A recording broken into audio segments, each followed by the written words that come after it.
Hello everyone, this is a no-damage playthrough of Resident Evil 3 Remake on Inferno difficulty. We will be going for all files and obtaining the S rank. Please enjoy.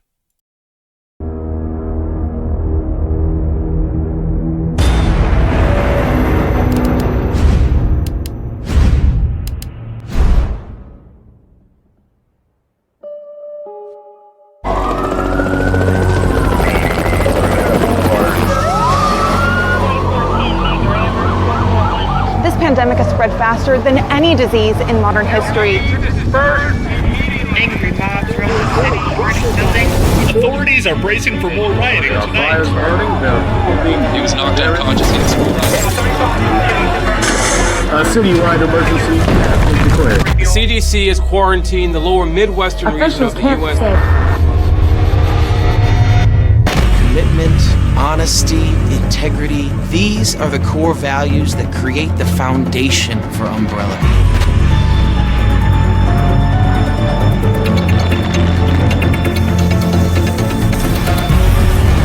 It's this foundation that will continue to build a brighter future for all of us.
Once we begin, we'll just head over to the bathroom. We can't grab any of the files in this area just yet until we get through the dream sequence.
Worse every night. Okay, so 3 more days, then I can kiss this town goodbye. we're gonna go ahead and turn on the light. The first file is Jill's report right here on the large board. Then we have the investigation notes right next to it. Right next to the pizza is the letter from Brad, basically saying I had to sneak this letter in with the pizza guy. And then there's one more over by the boombox, and it's an unsealed envelope, and that's all of them in Jill's apartment.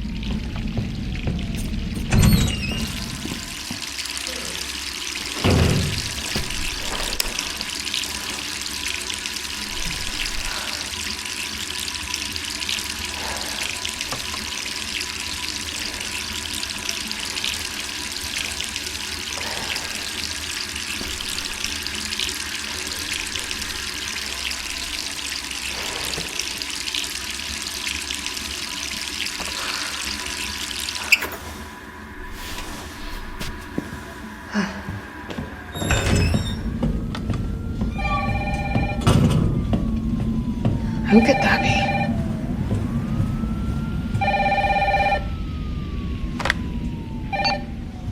Hello? Jill, are you okay? Brad, is that you? Listen, you gotta get out of there. What are you talking about? I don't have time to explain. You gotta get out of there right now. All right, let me grab my...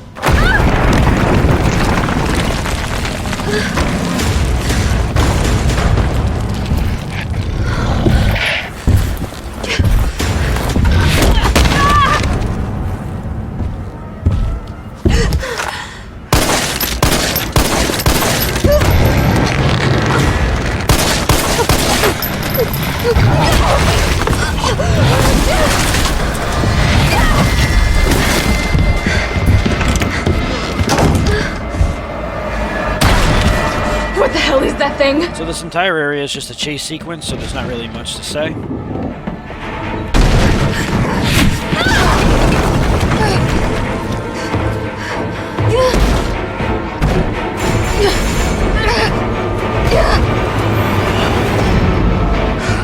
Gotta get out of here. What the hell? No way.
So, in the opening of RE3, it's a lot of dialogue and cutscenes in the opening, so there really is not going to be much to discuss for a little bit. Over here! Brad! You okay? What was that thing? Damned if I know. But right now it's got a hard-on for the only 2 stars left in town. You and me. I'm not sticking around. Just look around you. The longer we wait, the more screwed we are.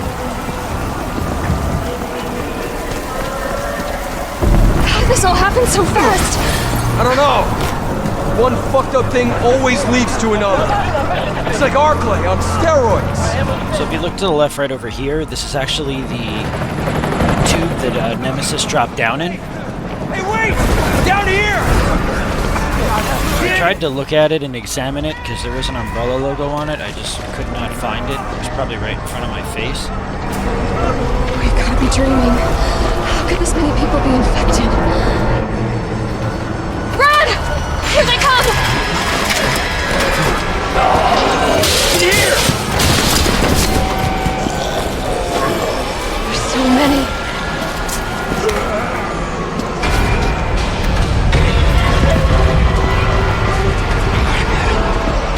If you look on the sign right over here that Brad throws, it's actually Morgan from Darkstalkers, a famous older Capcom game.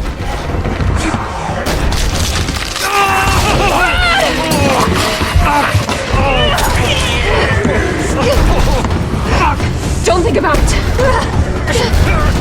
We're gonna make a run for it. Come on, Jill. We know how this ends. No, I don't.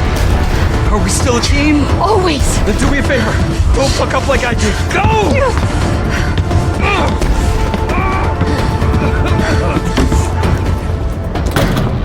Sorry, Brad. Sorry.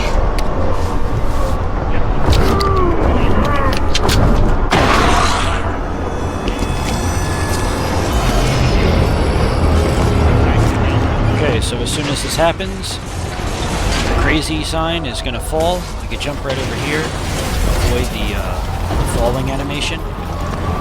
Now there is a zombie climbing out of the back of the bus, and then one in front of the gate. So on this difficulty, you need perfect dodges. There's no debate. Down there! Get to the parking garage roof! Parking garage. Got it. Sir, are you alright? Stay back!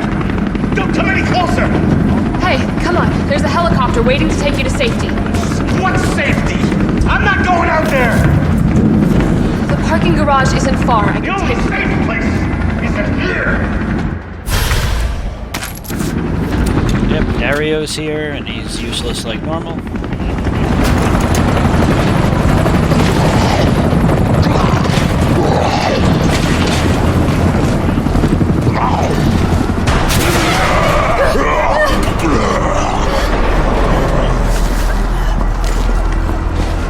We'll get our first taste of some more dodging with more than one enemy once we hit the elevator button.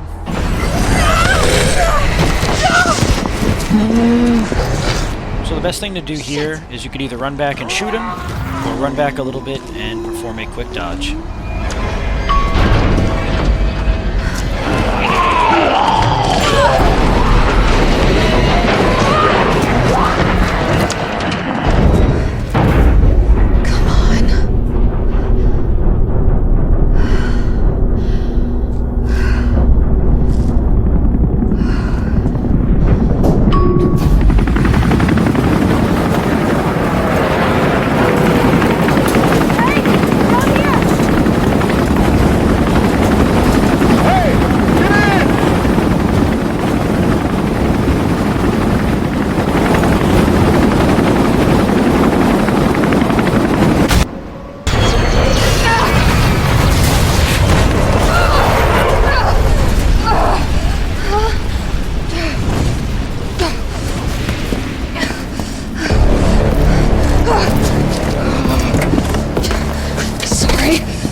Damn it!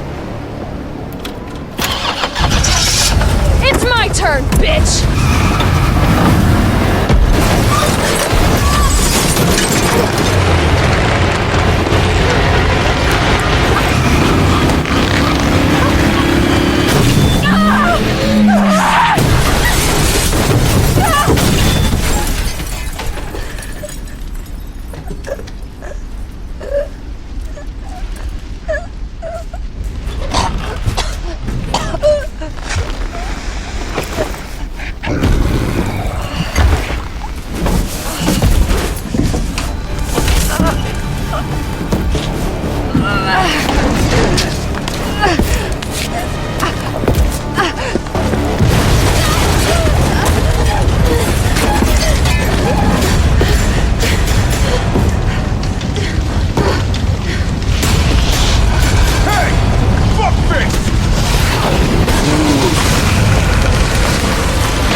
Easy, lady. I got you. Who are you? What are you doing? Name's Carlos, and I'm saving you. Come on. Let's get you someplace safe.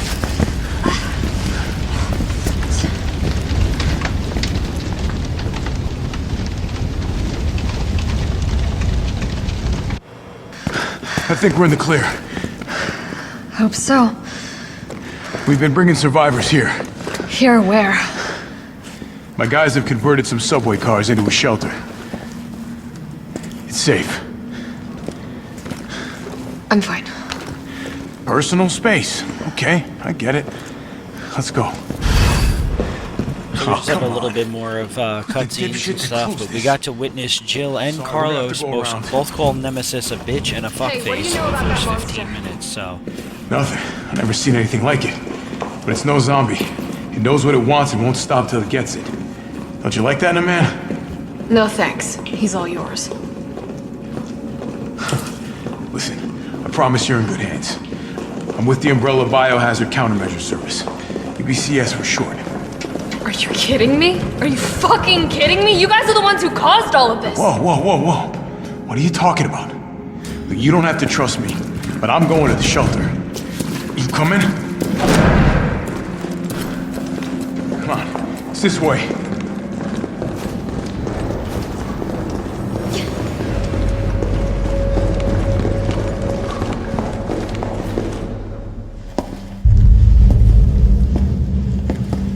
Hey, Captain. This fine young lady could use our help. Carlos, you didn't even think to ask fine young lady her name? She is an elite operative of RPD, Special Tactics and Rescue Service. Her name is something Valentine. It's Jill. Nice to meet you, Jill. I am U.B.C.S. Platoon Leader Mikhail Victor. My team was sent here to rescue civilians. Right. How's that going for you? The city is completely cut off, isolated. Most of the 100,000 civilians will wind up dead. Correction, undead. My platoon has suffered serious losses. Just keeping them alive is more than I can manage. Well, you can thank your corporate overlords for that. Yes. Well, we are doing all we can. If we can get this subway train moving, we can evacuate some survivors. But we need help. My men cannot do this alone.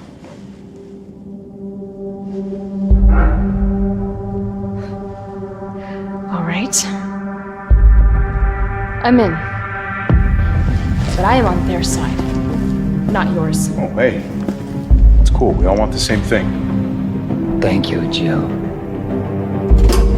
All right, Super Cop. Here you go. We can use this to stay in contact. I know what a radio is. First things first. Alright, so now we finally get some taste of freedom. The crafting guide is right here on the bench. All right. Then we're gonna make our way up the stairs. And on the bodega store to the left, the newsstand, there's another document. It's a newspaper, tabloid.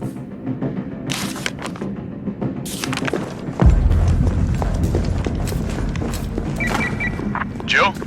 It's me again. You topside yet? Working on it. So what's the plan? The old tanks got me clearing the tracks. You mind getting the subway infrastructure back online? And how do I do that? Let's start by restoring power. I'll navigate you to the substation once you hit the main road. Copy that. Let's do this fast. Alright, so the good thing about Inferno, probably the only good thing about it, is that we get the Magnum right off the jump. And an extra side pack. We're gonna grab the herb field manual that's right on the table. And head out.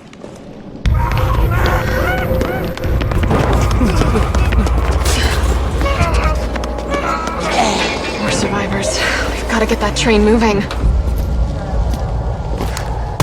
So the grab radius of zombies on Inferno is absolutely ridiculous, so you're going to want to make as much space, create as much space as you can. And we're going to go ahead and use some ammo, but we're also going to go ahead and use the knife to finish them off.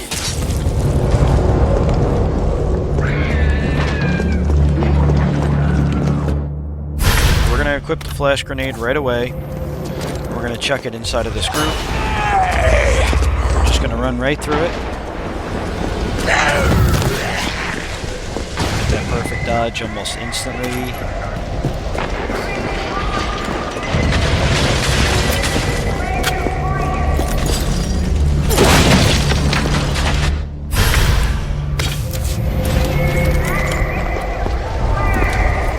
Carlos, I've reached the main avenue. Which way do I go?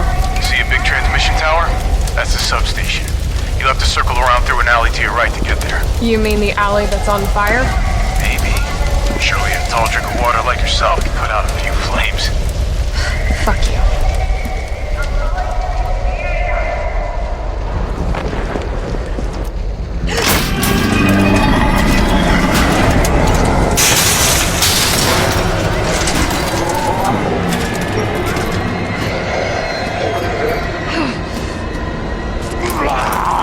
start off deviating to the left a little bit. Like I said, these guys could grab you very easily. We're gonna make our way down over by Moon's Donuts. Yes, there is a zombie hitting the donut on Inferno. I'm not too sure why. High-grade gunpowder is going to be our best friend with magnum ammo and such. And shotgun ammo as well.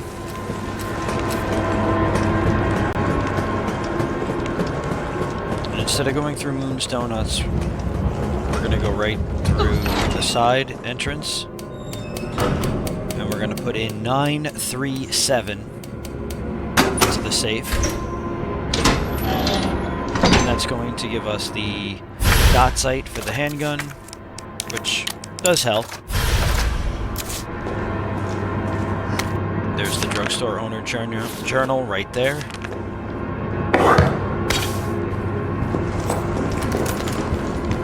So we want to be patient after we go through this door, grab the handgun ammo here, and walk up a little bit, because there is a female zombie waiting. We gotta try to get as many headshots as we can. And yes, when you shoot a zombie on Inferno and they are on the ground, it does not mean they are dead. Make sure you shoot until you don't see their heads flail anymore. Tentacle zombies are in the opening of the game right away, to where they're not really introduced for a little while on other difficulties. So we're gonna switch between the handgun and the magnum. And usually when the tentacle monster is open and you don't have to waste so much ammo, we're good. And we got lucky that that guy didn't try to grab us, probably because he was on the stairs. Go ahead and run right behind that zombie. He actually won't grab you if you aim for his legs first. And now we want to grab all of the fancy boxes, because that will allow us to use the Kite Bros machine that was in the save room when we first started.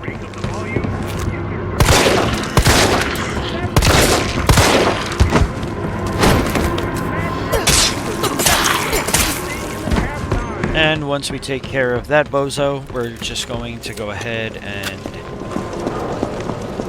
continue into the back streets of Raccoon City. Although in the remake you really only go down 2 streets, but yeah.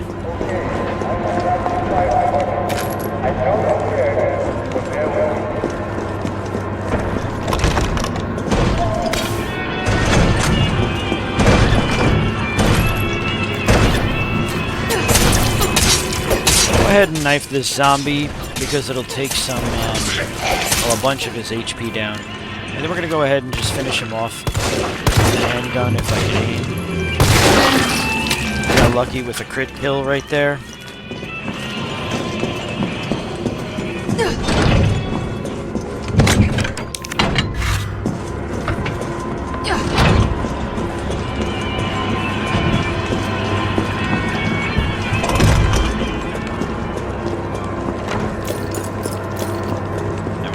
Into Kite Broswell Railway Station.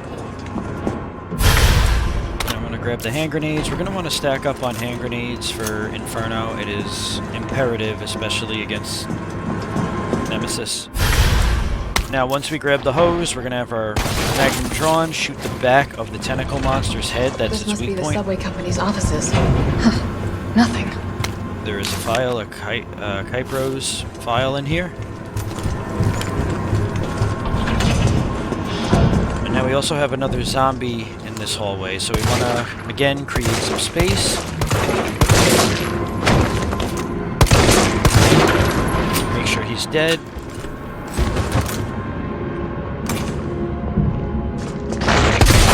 And there is another tentacle monster inside of that room. You could actually check what's going on from the window when you first walk in. Subway employee's memo. They actually think that that subway employee's memo is from the train conductor from Resident Evil Outbreak that you could play as. Can't remember his name, but there's a couple of references to Resident Evil Outbreak and Outbreak File 2 in this game, which is pretty cool.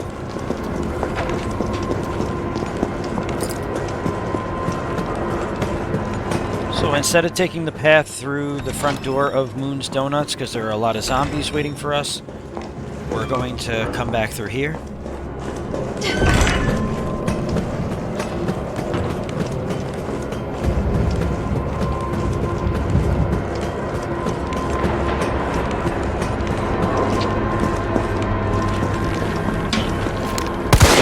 Now, this zombie is not dead, and there is also another female zombie in the background. We have to make sure they are both gone before we progress. Best thing to do is just aim for headshots.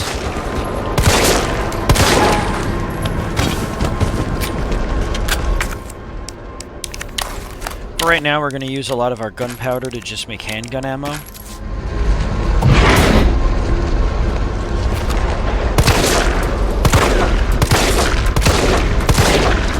Now, if we could get a clean shot on that construction zombie, that is extremely helpful because he will be one less zombie we have to worry about. And now that we have the hose, we're going to progress.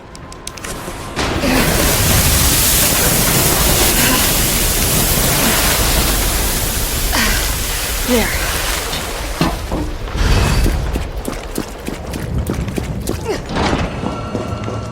So we're going to go ahead and get the bolt cutters now, but I am not going to backtrack yet because I want to get the lockpick. Just kill two birds with one stone instead of backtracking all the way for just the bolt cutters and then the lockpick. You do it in one shot. You're U.B.C.S.? Yeah, careful, careful. Come on, don't look at me like that, alright? I'm not an infected. No, wait, please! What the fuck? He was infected. He might have been infected. Oh, stars, this soft. No wonder so many of you dead. And what are you, U.B.C.S? Killing your own people? He would have turned. There's your sense of self-preservation. Go back to the subway station. We don't need a bleeding heart like you getting in the way.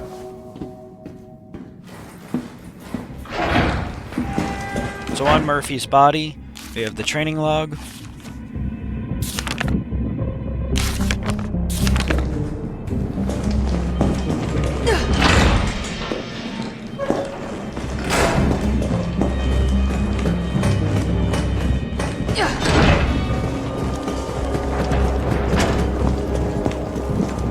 And if we come back here in the alleyway, there is a suicide note back over here on one of the U.B.C.S. soldiers. And to the right, right over here, we have the electrician's note.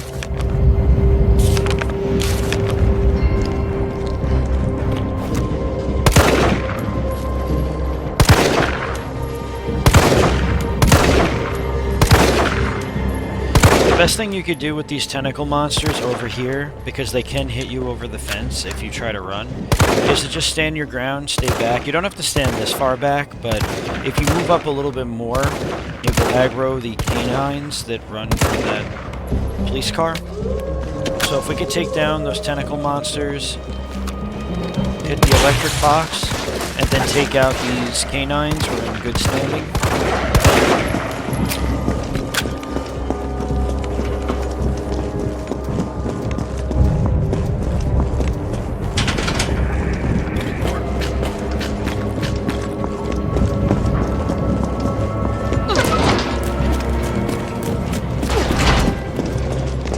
We're gonna hug to the left over here because that zombie makes a U-turn.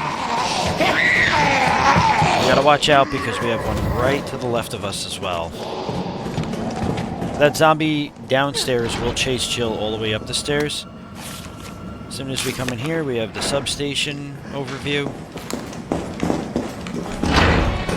Oh, it smells like... Oh, I don't even want to think about it. Herbs, they work. That's the next document. And then this one right on the wall over here before the substation. It talks about lockpicking.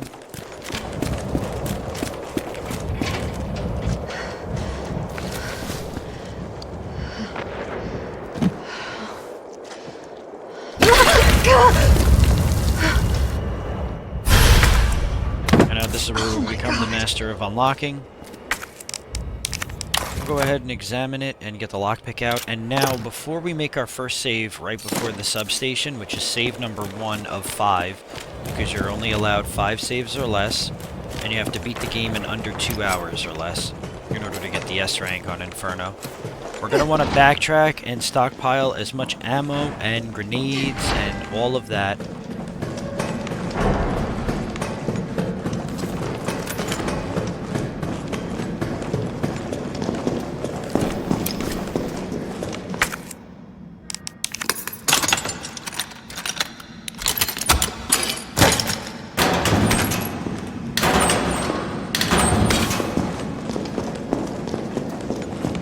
So basically, we're going to try to hit every locker and door that has chains on it that uses the bolt cutter before we progress, because realistically, doing it once Nemesis arrives is quite painful on Inferno, and it's just not worth your time, truthfully. You just have so much to worry about when he's chasing you that since this is a guide, a beginner's guide, it's just safer to do this way, honestly. Now we can go ahead and grab the shotgun ammo. We'll make some more.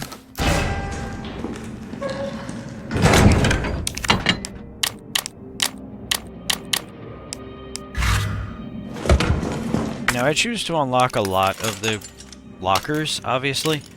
Not only to get the Master of Unlocking trophy for you guys, but also because we want to be able to get rid of the lockpick eventually.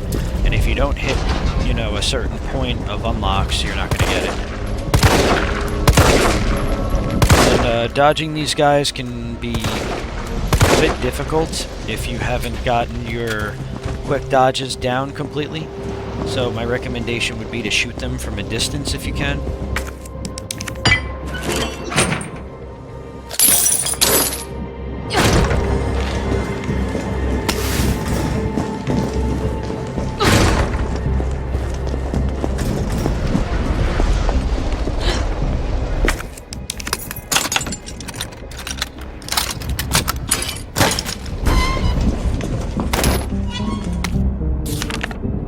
Bobblehead dolls, Charlie's bobbleheads, that actually counts as a file.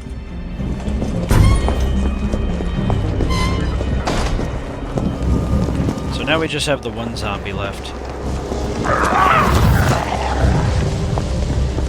And at first I wanted to go down there, and then I realized, yeah, a lot of zombies. We're going to try to avoid unnecessary fighting if we don't have to at the moment.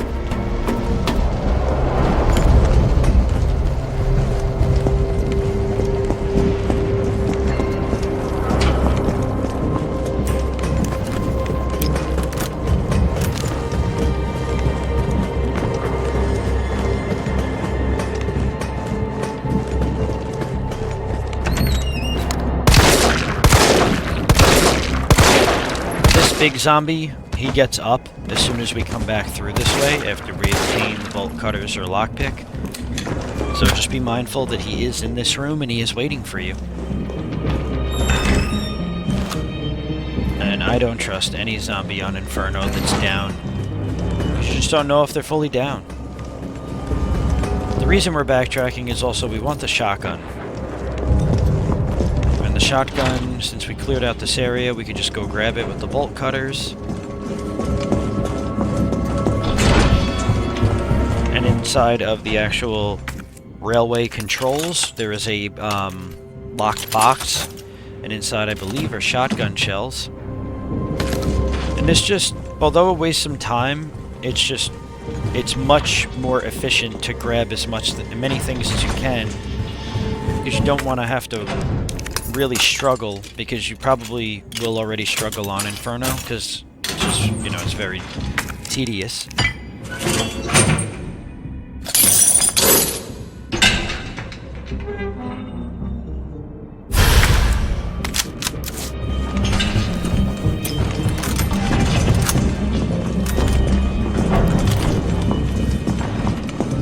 Once the shotgun is grabbed, a zombie will pop through. We could either blast his head off or just hit him and he should go down. And now we're going to hit the side street right here. And if you have the bolt cutters, you're good to go. Rather there's going to be a couple of tentacle zombies that pop up, as well as that zombie getting up, so it's best to just kill him now. Grab the grenade, the shotgun shells, and the second fancy box. And the bolt cutters, just like that, are done. And now the tentacle monsters are going to bang on this fence. I'm just going to stand inside and we're just going to keep hitting them with shotgun shells until they're dead. Just the safest way. You could realistically let them come in and then dodge their tentacle hits, but the timing is pretty difficult, so... This is a very important locker as well. This has a heavy grenade inside of it.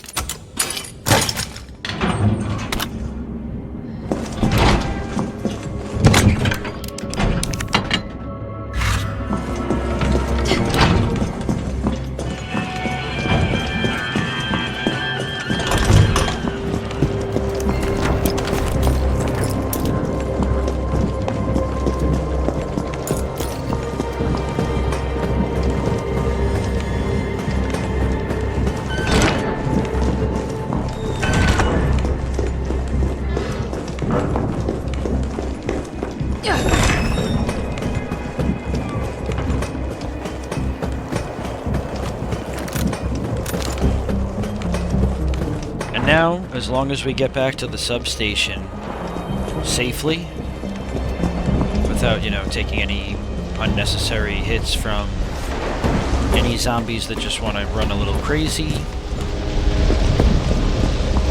we'll make our first save right outside the substation.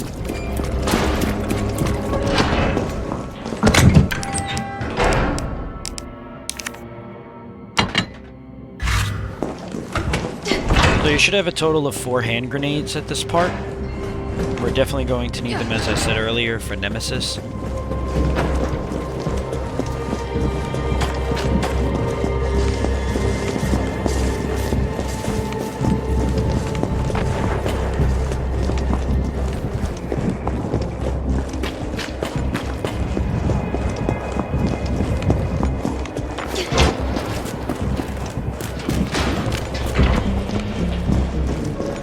The good thing about this area is once we get past the zombies inside of the substation, they despawn. I forgot to mention that. So the reason I take the green herb right here is because there is a scripted moment of damage from the one drain demos that tries to implant Jill with the parasite. So what I like to do is combine these up, and then we could use it right away after this cutscene.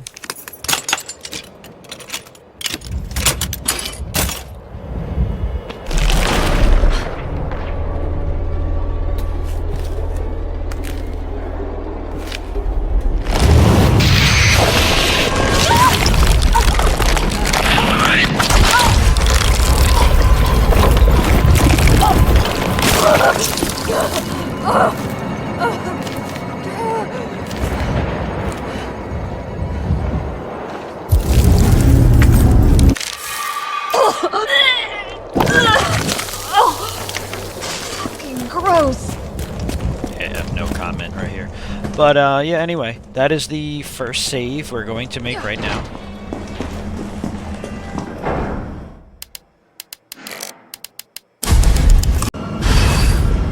Okay, so this is segment number 2, and this will run up until we get past the substation and right before we fight Nemi on the rooftop. So first thing we're going to do is we're going to go ahead and enter inside of the substation. We're going to shoot the electrical box right away. We're going to edge up a little bit to get these guys going. And then, of course, there's one right behind me. You're going to really, like I said, you're going to really want to learn how to do the quick dodges or, like, perfect dodges in this one. Alright, so there's a total of 4 of them, as you guys probably already know. I like to bring all of these drain demos over here. And by doing so, we can take them all out in one shot. Now there will be there will be quite the amount of demos right around this corner. So you could either lunge like I did or just dodge.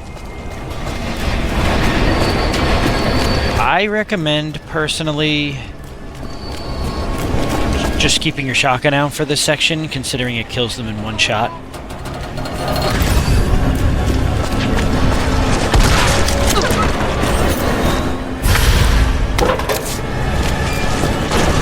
Go ahead and grab the fancy box right there. Now there is a document on the floor, Chad's notes. Don't want to miss that one.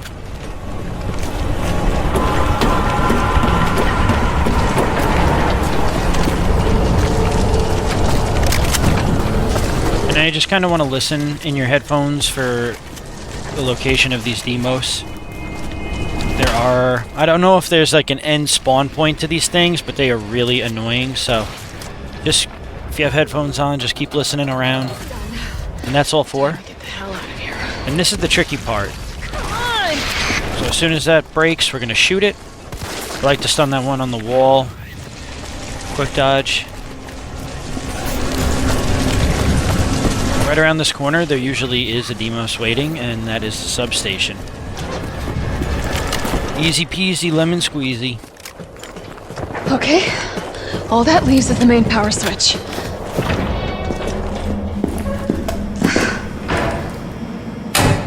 Enjoy that.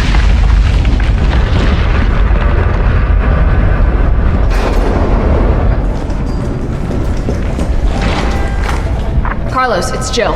I've restored power to the subway. Nice going. Next up is the traffic control system. It should be in the subway company's offices. Right. I think I know the building. Really? Way to go, partner. One step ahead. Not your partner. Okay, so now we have to deal with Nemesis for the first time. One thing I will recommend with Nemesis on Inferno is we're not going to engage him right here. I like to aim down. And by aiming down, what happens is it could completely dodge. Try to stay left on the path, because if you hit any debris for some reason, Jill gets clipped and that zombie will grab you. So once we hit that electrical box, we're going to do the same thing. I aim down. Then I sit inside of this dude's armpit. Smells fucking terrible. But once Nemesis comes, we're going to just jump right through the door. Carlos! That thing is still alive! It's after me! What? Run! Come back to the station! Not until I get traffic control online. We all know that's not going to be easy. Alright, so now, from this save to the substation, we have... Doesn't seem like much, but it's enough to be annoying. Once Nemi drops down, we're going to stand in this corner by the fence, right? And then when he gets close, we're going to hit him with the barrel. Dash our way out of there. Get that grenade ready. You should have 4 at this point. And as long as you have 4 at this point, you're golden. So once you hit him with the 1 grenade and then the magnum, of course there's a zombie waiting for you. That will go ahead and give us our first handgun attachment, which is the extended clip. That'll allow Jill to have 24 bullets in her handgun rather than the 12 I think she starts with. So there's a total of 4 boxes the Nemesis drops upon fighting him. One has the extended clip, the other has the suppressor, which gives more critical damage, and then the other one is shotgun shells and flame rounds. So we need to make our way back to the Kite Railway. We could dispose of these 2 zombies really fast.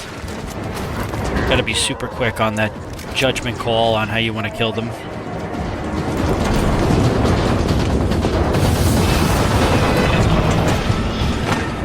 Carlos, I'm in the control room. Now what? Nice. Now you gotta plot out a route. Okay, give me a sec. Alright, where are we headed?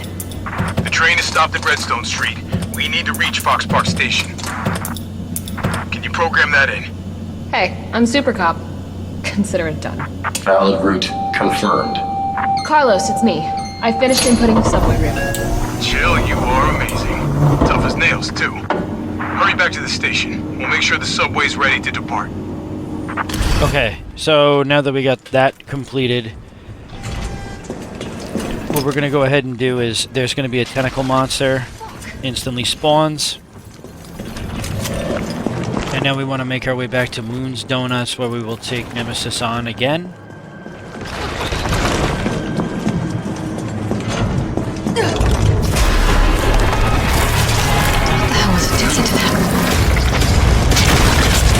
First things first, we're going to use the electrical box, wait for Nemi to get in the area. Then you're going to throw the grenade medial, so that it actually hits the tentacle zombie as well. Throw another one, get him on a knee. Then we're going to hit him with a couple of magnum shots. Now, there may be a high possibility the grenade doesn't do enough damage, so it may take up to 3 magnum shots, but by throwing that grenade medial, it actually weakened this tentacle zombie, which, if you're in the heat of this battle, that's the last creature you want to worry about. So, yeah. There we go, we got the 2 attachments for the handgun, and now we just have to get back to the train station.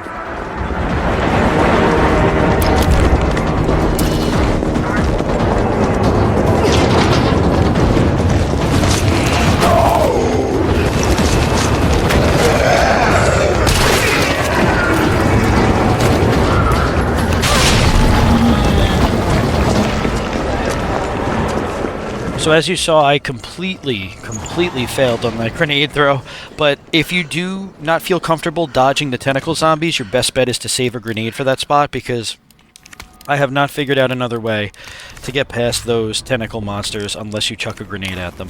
You don't have time to shoot them because Nemesis is right on your ass, so you gotta kind of think as you go. So now that we combine the handgun fully, we're gonna use all these fancy pieces. We'll get the hip pouch. We'll get the stock attachment for the shotgun, which is not that good. And a heavy grenade, which we will need. Excuse me.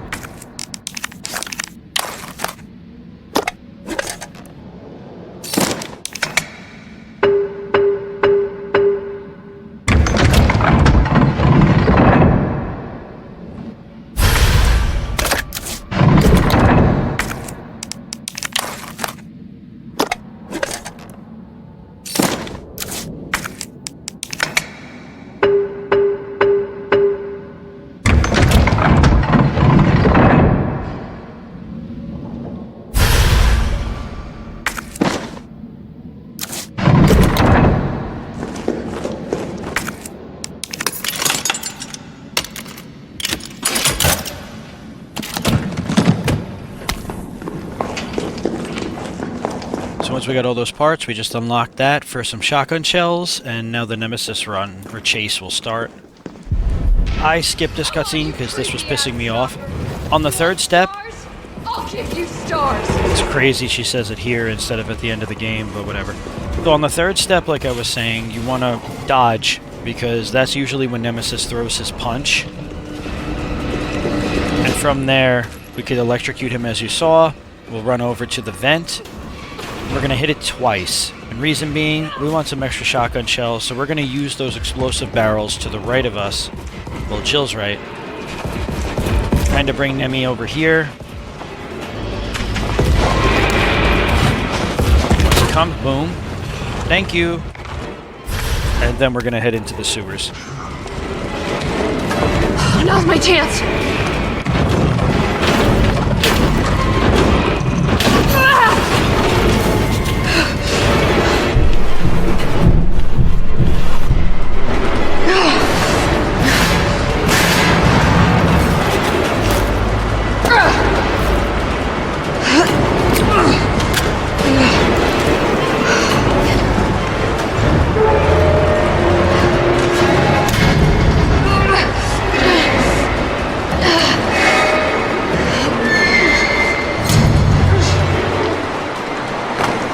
Carlos, do you copy? Carlos! Oh, shit. Oh, I need to find another way out. Alright, so we'll go ahead and open these 2 lockers. We got some handgun and shotgun shells. We grab the map. Of the area. Perfect. The map doesn't actually count as a note. So we're gonna go ahead and open up this last box. Well, there's one more, but I don't go for it. I could have probably killed Nemesis on all attempts, but the last one is you just kind of want to get to Staglia gas station. But enough about that. Oh, what was that? My second least favorite enemy is in the sewers, the Hunter Gamma.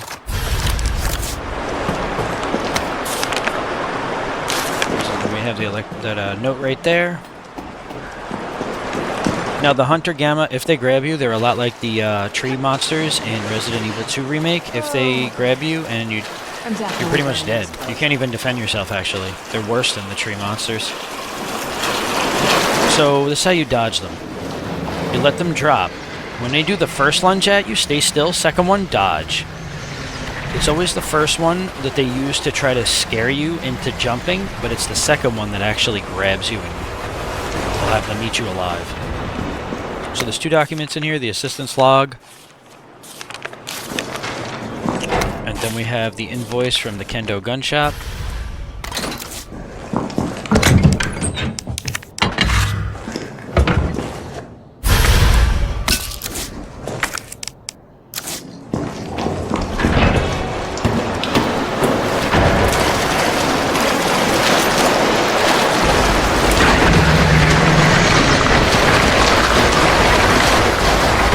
This one he kind of lunged before I even got close to him, and we want to make sure we're right up in front of the Hunter Gamma when we're going to do the dodge, or we probably won't make it. 1, 2, and that usually works. And again, if you don't feel comfortable, you now have the grenade launcher, so just go ahead and use the flame rounds to shoot any of them that you don't feel comfortable dodging. We're going to equip our Magnum here. We're going to take out these 2 that fall from the... I don't even know where they fell from. That one, and I also decide to hit this one. Now, don't worry about the flames hitting you. It does not count as HP loss at all.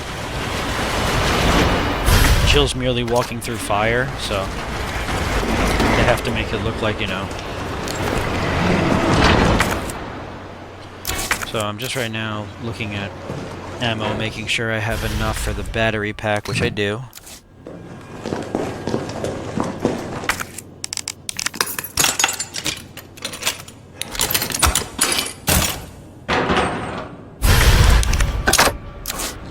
Go ahead and make some more flame rounds, and then we will... So what I did right here was I reloaded the shotgun because I was nervous that the flame rounds did damage, like when I shot it and walked through it, so I wanted to confirm with you guys that obviously it didn't. Tried healing, as you saw. So now we have to make our trek now back through the sewers.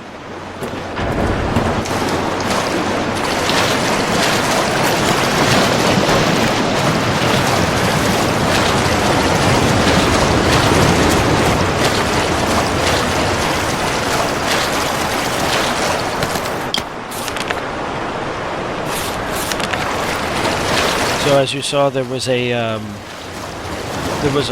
file underneath that garbage waterfall. I don't even waste time attempting to dodge these guys right here. We're just going to do the same thing since we know we're not going to take head-on damage from the flames. There are going to be 2 Hunter Gammas, one to our right and left. We'll pop this one with a flame round. This guy is going to jump up, and we're going to have to dodge him. 1, 2.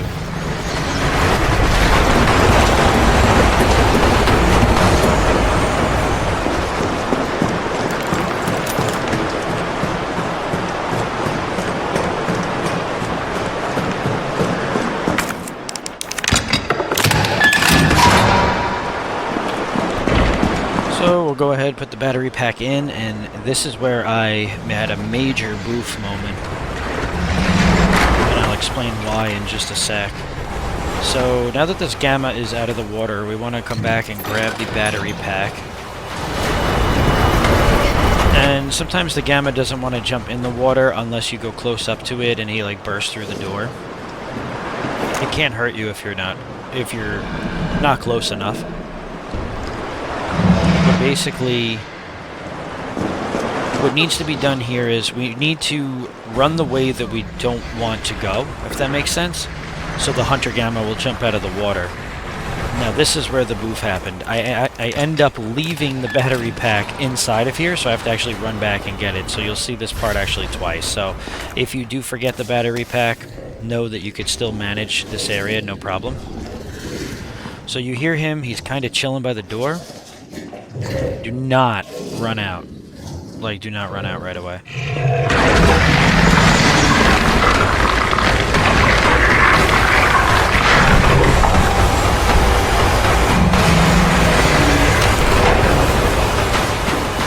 once the music stops playing, we can make our run for it, and then I lure him out, but I totally, like I said, forgot the battery pack, so yeah. Once I get downstairs, I realize it, and then we just gotta kind of deter the Hunter Gamma from meeting me and grabbing the battery pack. So yeah, if you guys can, just don't forget the battery pack. It's just a waste of like an extra minute, I'd say.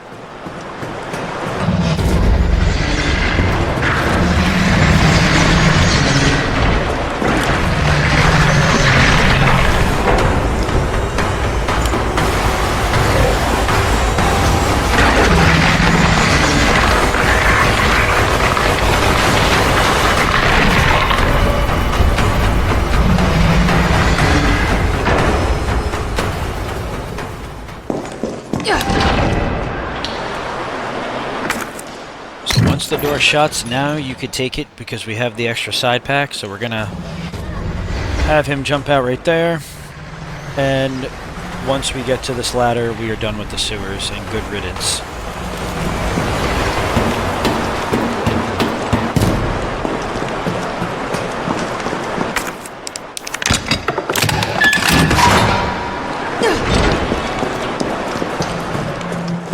So since this game is not incredibly long. Carlos, can you hear me now?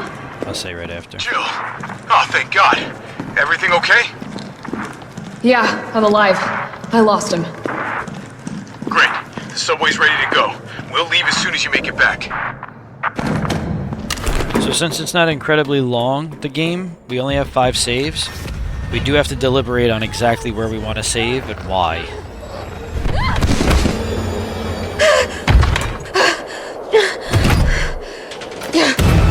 So now we're heading to the Nemesis fight.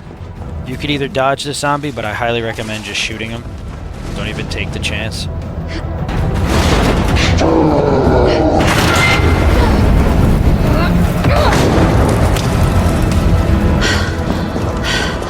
You can use weapons?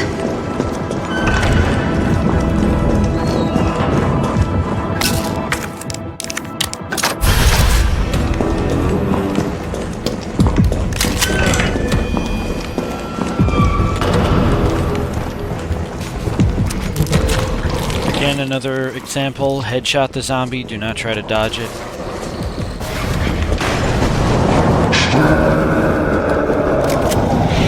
I gotta get out. Quick.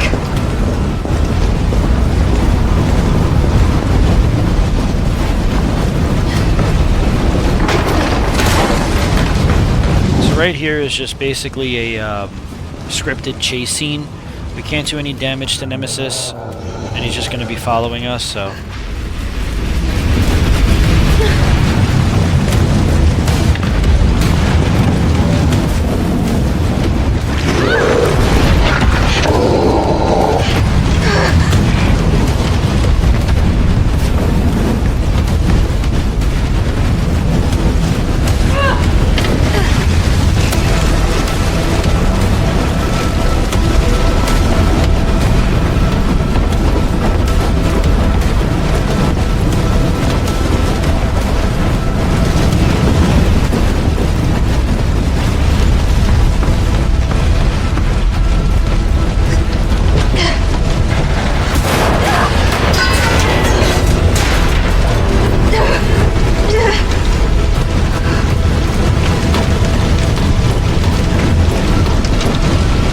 So before we make our save, we have a few things we have to do.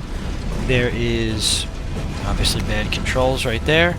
There's a demolition delay paper, but we do need some ammo for the Magnum, so we, by this point, should have 2 high heavy gunpowders. You can mix that together to make at least 2 Magnum shots. You really just need 2 or 3 Magnum shots if you're running low. We're going to reload our Magnum, and then we're going to make our second save.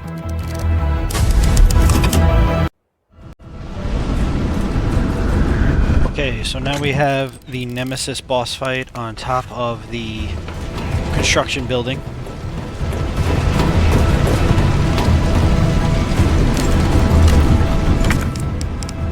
We're going to start off by making sure we have our grenades on the side wheels.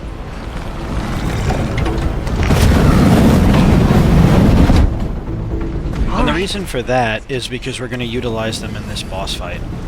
So we're going to make sure we grab the stuff that's necessary up on top of this building. And what we're going to do is we're going to shoot Nemesis in his heart monitor, his heart machine. And when the flames start blowing around this area, I actually learned this from Carsey, is that's when his first HP wall goes down. So we're able to throw a grenade, weaken his HP, and then hit him with a shot. So now we're going to wait to hold a grenade. When his right foot moves, that's when we could chuck a grenade. Now here, we have to make some pretty solid quick dodges or we're going to get messed up. So another one.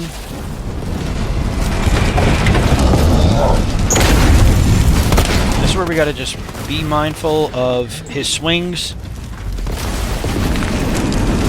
And if you got the perfect dodging down at this point, you're in good hands.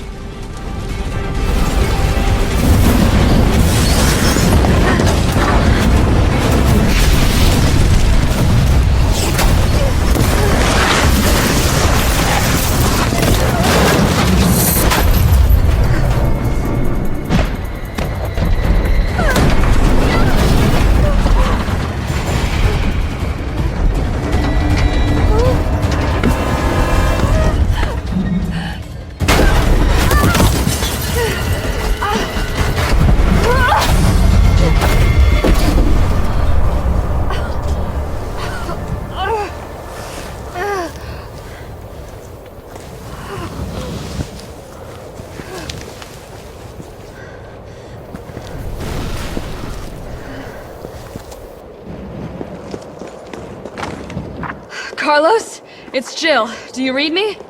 Loud and clear. You all right? Yeah. Bastard's dead. Good. Fuck him. What were you thinking? Turning yourself into bait. You could have been killed. Don't start. I did what I had to. I know. And thanks. The subway's ready to go. Hurry back. Alright, so interestingly enough, they actually took the burning building out of RE2 Remake, I guess in one of the patches, because it's no longer there. I mean, you think that you'd see it on fire in the background, but whatever. So we have a couple of tentacle monsters, as well as a few zombies lingering this area. What we're going to want to do is we're going to want to draw them all over to this nice shiny red barrel. Once we get a good amount of them over, we're going to hit the switch. Not literally, but blow it up. And then we're going to take our time up on top of this crane and just finish off these tentacle monsters. Now this one is pretty damaged, since he took a lot of the brunt of the flame round. And then once we see a relatively clear path, we'll jump down. We're going to come down to the RPD garage only because there is a case with some heavy gunpowder, I believe it is.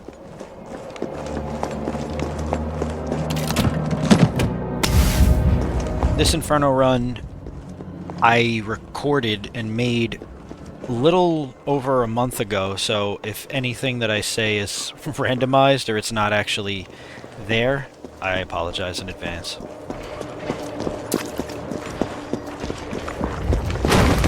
Don't have to worry about that tentacle monster, we're just going to head right into Kendo's Gunshop.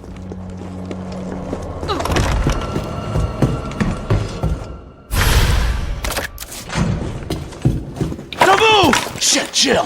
Kendo, you're alright. Yeah, all right's a stretch. Sorry I got a little jumpy there. Didn't know quite what to expect. No shit. Look, we're using the subway to get people out of town. You in? Subway.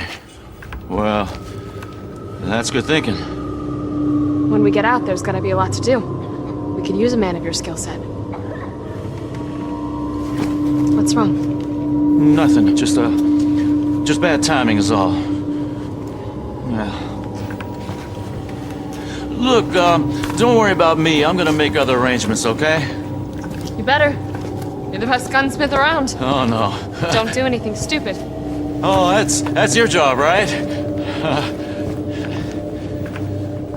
Take care, Jill.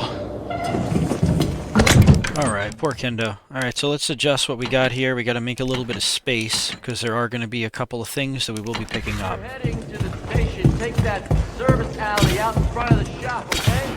We got some gunpowder. We're gonna attach this shotgun attachment. I don't know why my brain draws blanks, but we're gonna put the shotgun attachment on now. It lets us, gives us an increased firing rate, so we can shoot multiple enemies. And also, there's one more shotgun attachment. That one is absolutely crucial for the final bosses, but not until much later.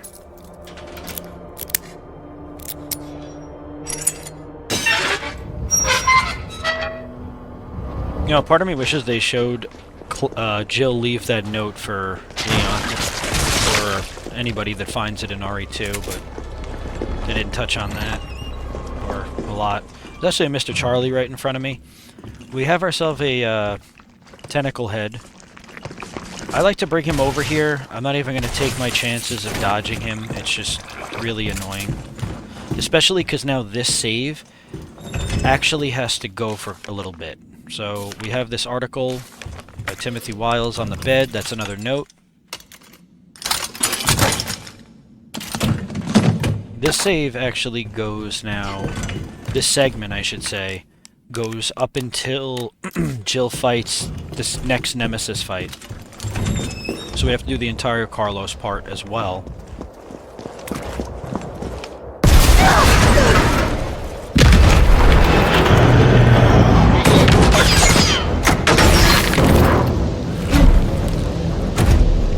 Okay, so the only place that Nemesis actually uses his rocket launcher. Really? We're just going to swerve right to left, make sure the last one is on the left. And then we're going to stand right here. Again, controls, rubber bands. We're going to wait until we hear Nemesis start kind of running over or walking over. And we're going to use him and his grenade launcher, rocket launcher, to advantage. Blow up that tentacle monster. We're going to shoot ourselves a explosive round in that corner because there is a tentacle monster waiting. And as long as he doesn't run up on us, these tentacle zombies actually won't do any damage to you.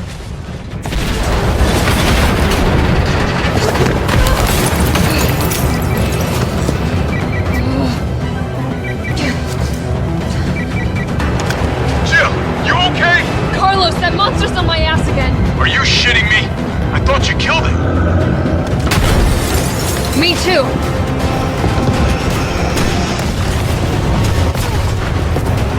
Right here, just hold the run button, the dodge button.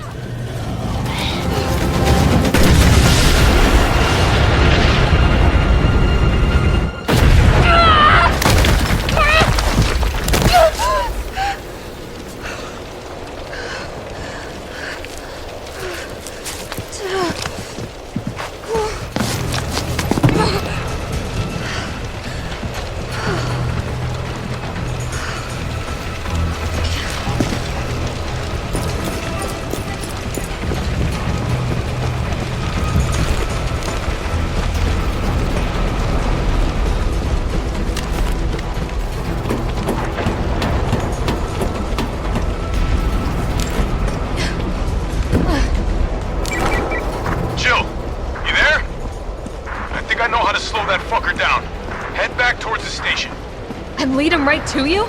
It's okay. Trust me. Okay, so now we have where the massive bobblehead toy uncle, or I guess that's Mr. Charlie. Yeah, his head comes rolling at us. This is crazy, this part, honestly. We're just gonna make our run back over by the boutique. Then once that ginormous head passes, Nemesis will make his final appearance. This is where you could get the last box that he will drop. So he'll either sprint up at you like that, or he'll start shooting rockets. Shooting rockets is the best outcome, because you could easily dodge those. Now, lucky for us, if we run an outer line, or an outer path, he actually gets stuck on the cop door. And yeah, we were able to get right past him.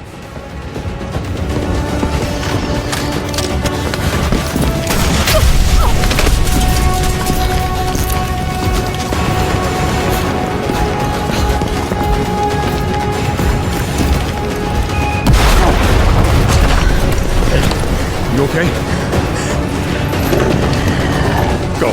Go! Come on, forget about him!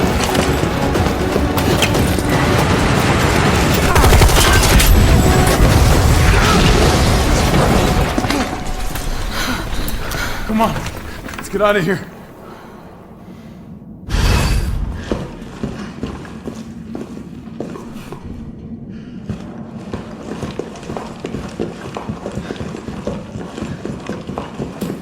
Carlos, I know we didn't get off to a great start, but thanks for the save. Hey, you saved my ass first. You're a hell of a lot braver than me. Well, what matters is that we can get everyone out of the city now. Yeah, you'll be safe.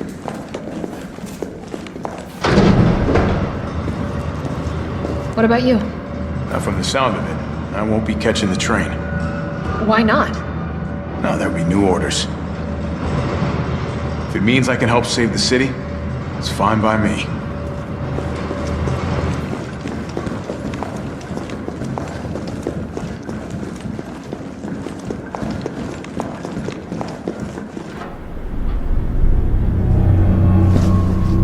Good work. Your reputation is well deserved. Get inside. The subway's about to leave. Carlos, Tyrell, you have your orders. You need to go back out into the city and find Nathaniel Bard. This isn't the last ride out of town, right? Do not worry. Once the civilians are safe, the train will be back. It's all right. You go on ahead. I'm not gonna die on you. Leave you in a cold, cruel, Carlosless world. Okay. You need to find this scientist. His vaccine research could save us all. You see? You're learning. The only life that matters is your own. Good luck. Let's go.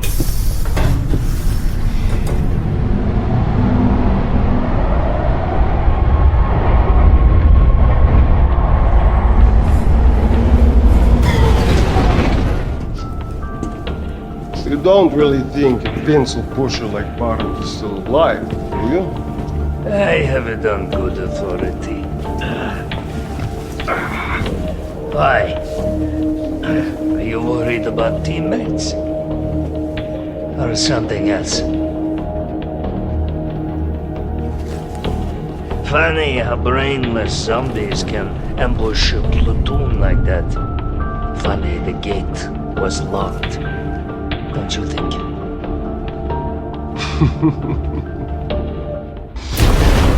What was that?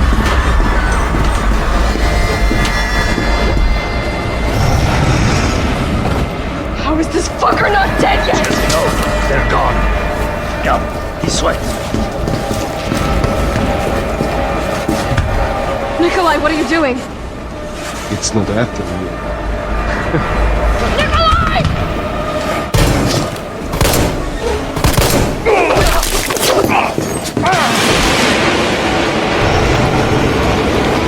Get off my train, shitbird!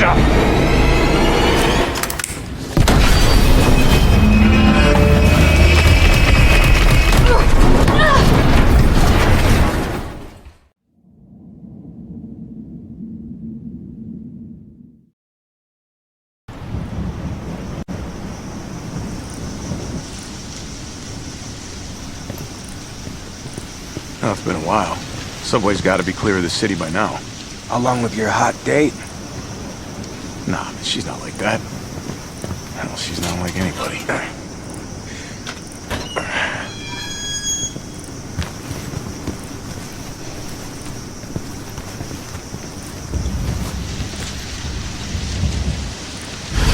All right, keep your head screwed on, Romeo. This is the police station.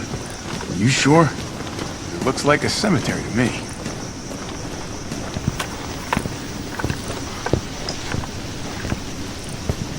Brad, stop!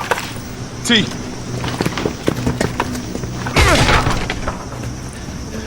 Come on, man. Not you too. Sorry. Sorry.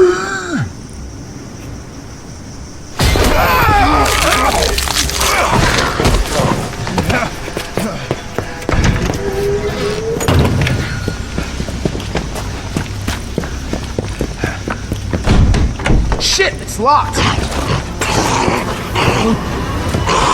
You stay on the door. I got this fucker. Alright, so the best way to fight Brad is not to.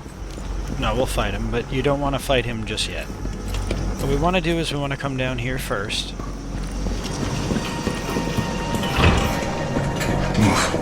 You look better in the poster, There's Brad. an email outbox file down here, as well as Brad's key card. Somebody didn't have time to put his blues on.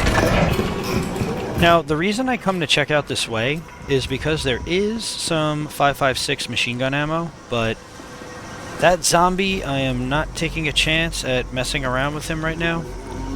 And that other zombie looked like he was going to wake up, so I was like, it's just not worth it. But for Brad is definitely a choke point in a no save, no damage run of this on Inferno. So what I like to do is I like to stand in an untethered point. So when an enemy is tethered to a location, that basically means they are tied down to a single area that they can roam. So since Brad can't come past this area, we're just going to take advantage and use the handgun. Just keep popping him in the head. Now this will make our DA, our difficulty adjustment, quite high because we're killing Brad's zombie, which is it's known as a stronger zombie. But that's okay because there are other ways to bring our DA down just a little bit.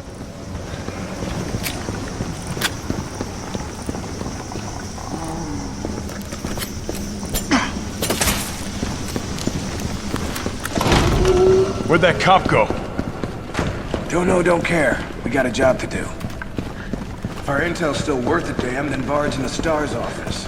Let's find him and take him into custody. Custody? I thought this was a rescue. Carlos, take a look at this. I've located the STAR's office.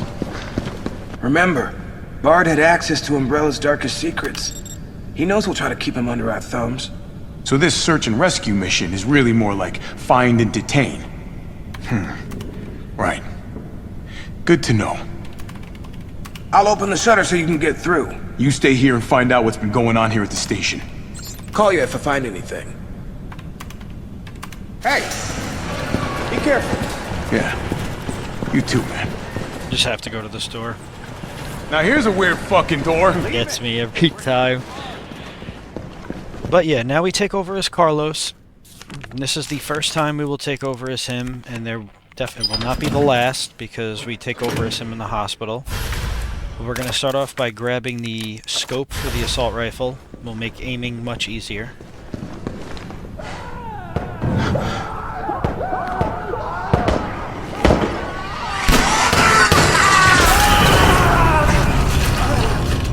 What the hell was that thing?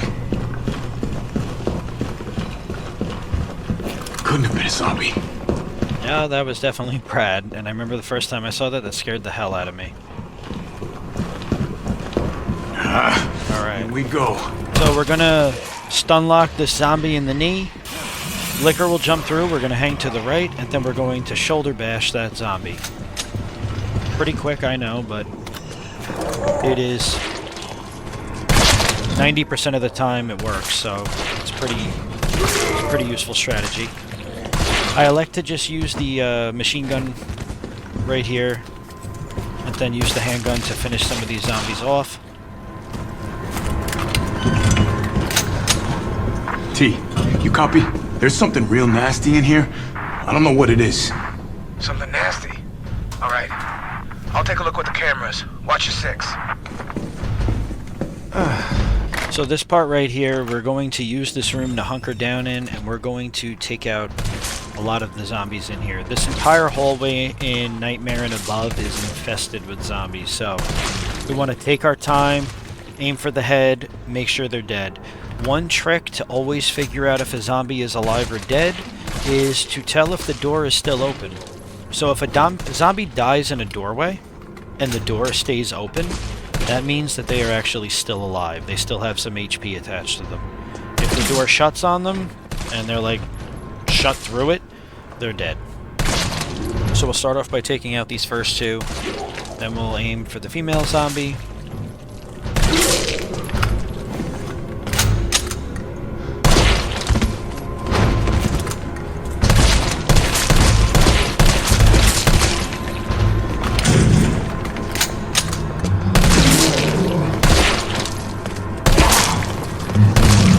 we have a few starting to gang up on us, so we're gonna run back behind these boxes right here.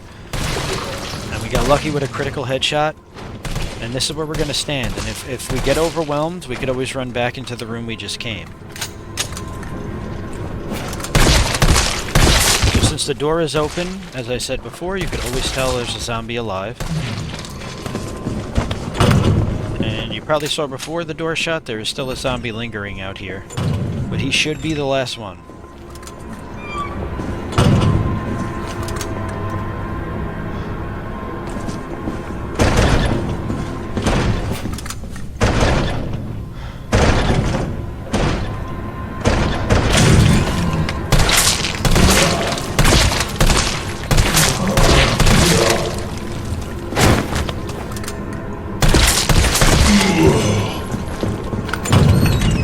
That we got past this brutal hallway, I'm gonna use the stars badge, grab some ammo,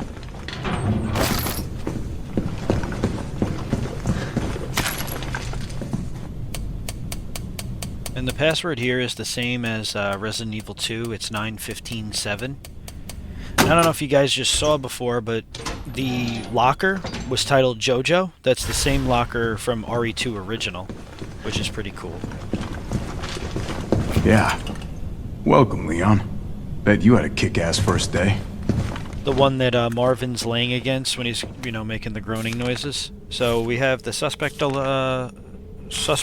did it say alert? It was some sort of paperwork about a suspect. We got another zombie in this hallway, so you don't want to just sprint right into that hallway.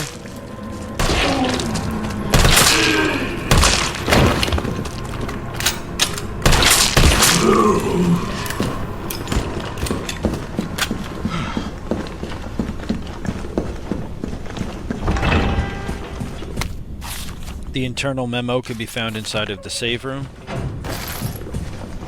as well as some ammo.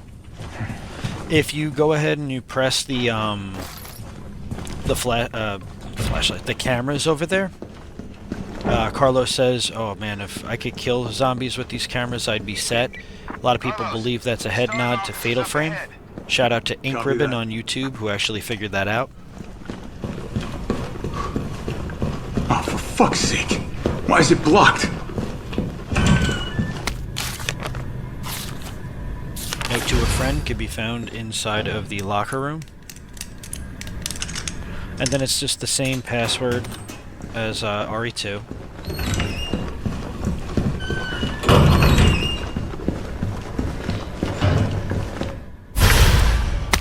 Okay. Guess we'll be doing this the explodey way.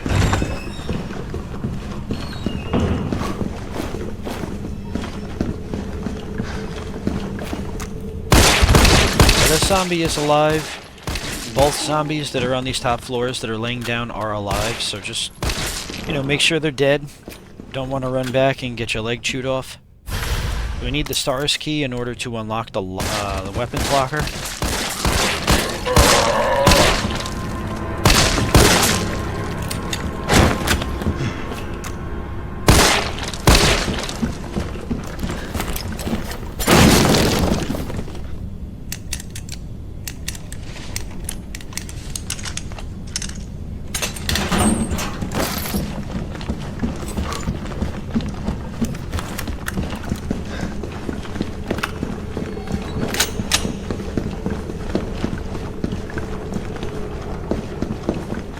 Now, if I'm remembering correctly, I actually don't believe that I save after the Carlos part. I believe I save after the next fight. But the reason also right here that I'm walking is because there are now lickers populating this area.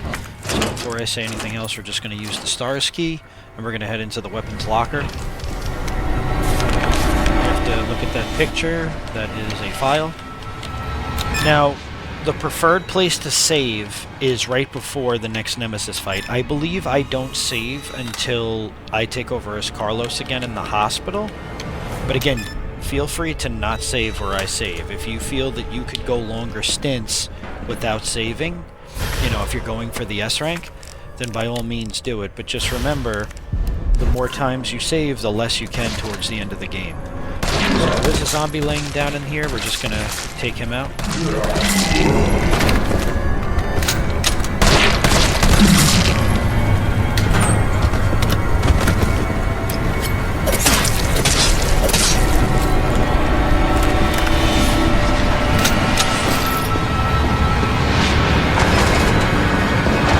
Yep, Brad is back. So we're going to keep our distance and we're going to make sure we take him out for the final time.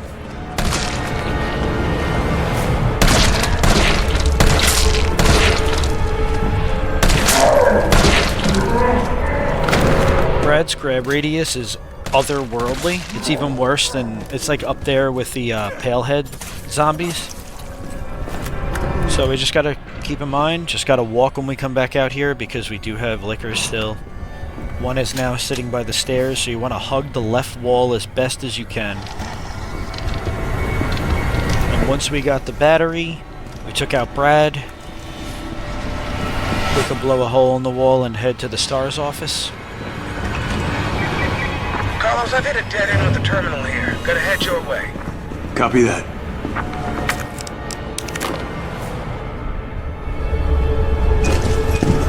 Gotta move.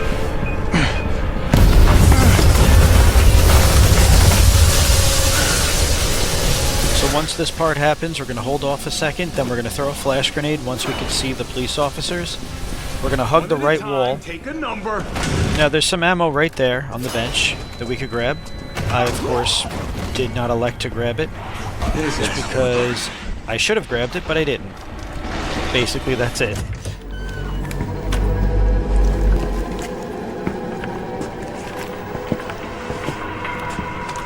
This is also the end of the Carlos part in the RPD.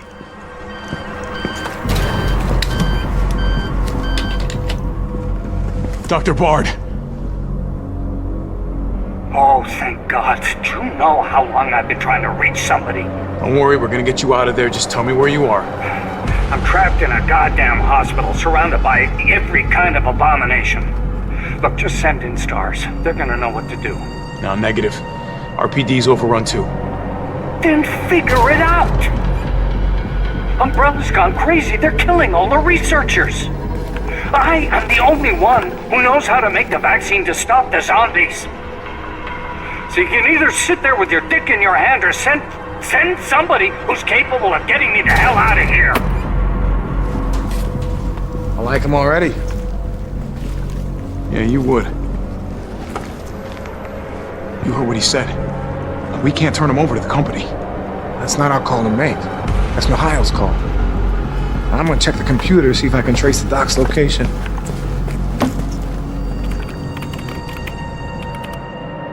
This'll take some time.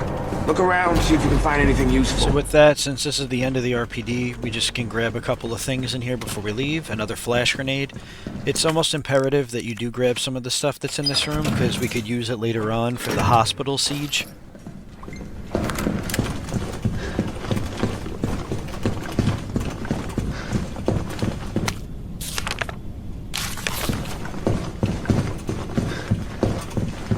And then there was the letter on Wesker's desk. Yeah, what's up? Derailed. Was anyone hurt? Jill? Ah, shit. Wait, what? Jill! Jill, what happened? Jill, come in! T, I gotta go. Do what you gotta. I'll take care of Bard.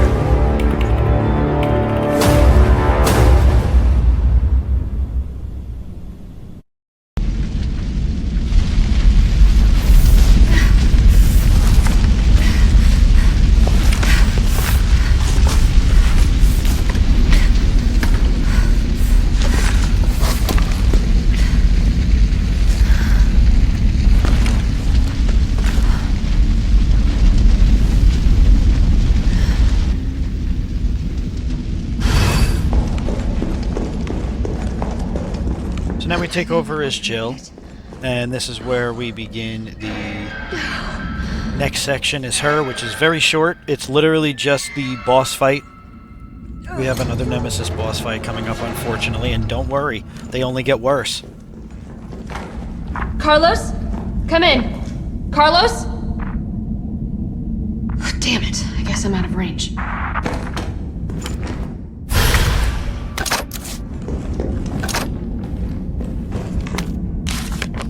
So we want to grab all of the dart mines, then we want to grab the file right there. We're going to grab the grenade rounds. And yeah, see, I save when I get over to the hospital. But I recommend making a save right there if you're new to Inferno.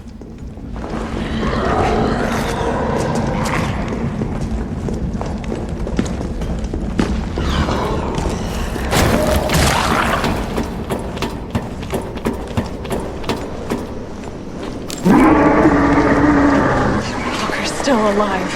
I can't stay here. So over on that bench we had some handgun ammo, and over here we have the St. Michael's Guide pamphlet, you know, the clock tower we never get to go to.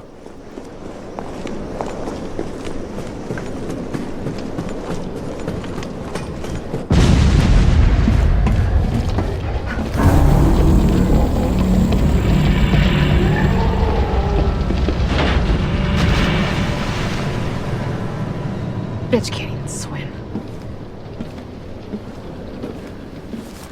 Carlos, respond. Yeah, what's up? We didn't make it. The train derailed. Derailed? Was anyone hurt? No, everybody's dead. Mikhail, everybody. Nikolai left us to die. Wait, what? What the fuck? It's bad! Jill! Jill, what happened? Jill, come in!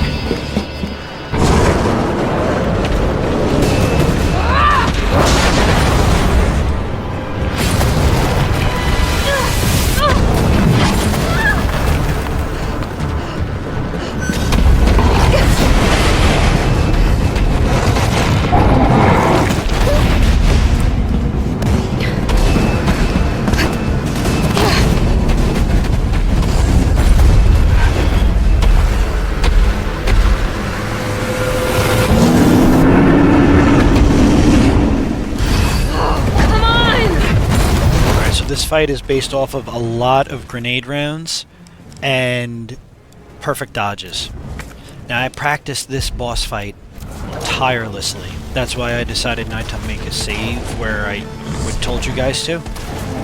So we're gonna put him on fire because he'll constantly keep draining his HP. And then we're gonna switch our ammo over to whether it be mine rounds, preferably not, but flame rounds or explosive rounds. What we want to keep doing is kind of stun lock him and drop some flame rounds on him and explosives, and then do some perfect dodges to do a little bit of damage on him. If we run out of ammo in our gun, do not get yourself screwed by trying to reload it, because in the reload animation, Jill cannot dodge. I will say that now, as a warning to the rest of the game. Only reload when you have enough distance from the enemy. So we're going to use the mine darts, and then we're going to shoot some explosive rounds at him on the ground.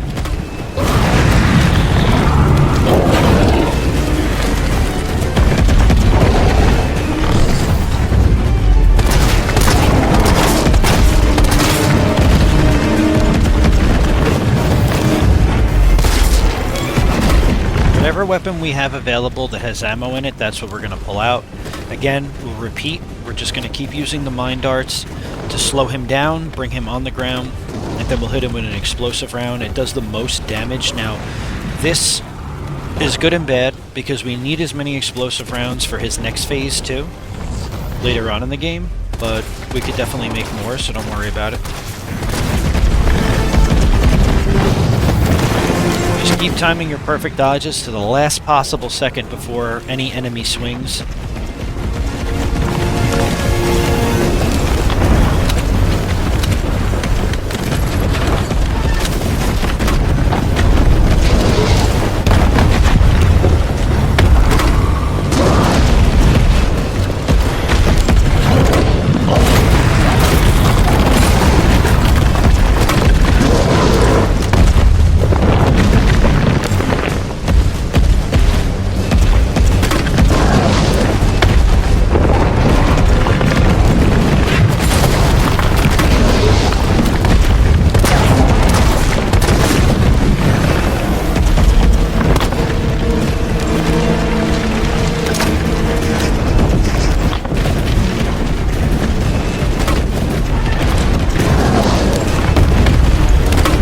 basically, it's the same exact thing. That's why I'm not saying too much. We have to really just be mindful of the perfect dodges.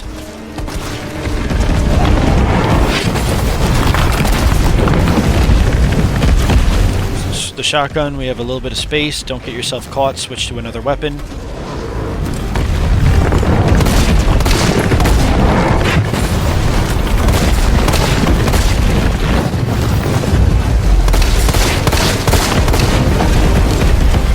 Now he does a couple of phases of this. Since Inferno, he has the most HP. So if you don't have any more dart rounds, or you do, either way it's no biggie. Because if you have the dart rounds, it's easier to slow him down, but if you don't, we're going to have to knock him off of the top of the clock tower or dodge perfectly at the clock tower from his jump on the clock tower. That sounded like a tongue twister.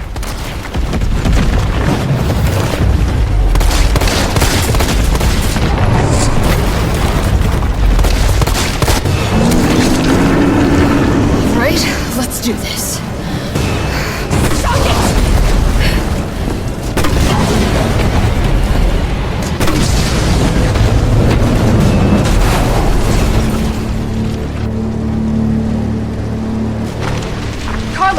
You still there? Oh, come on. You're gonna crap out on me now? God damn it. So now we'll just go ahead and anything that we did not collect. There's some herbs here, some pink herbs, green herbs. Anything that we didn't collect, just run around and pick up before you go through here. It's point of no return.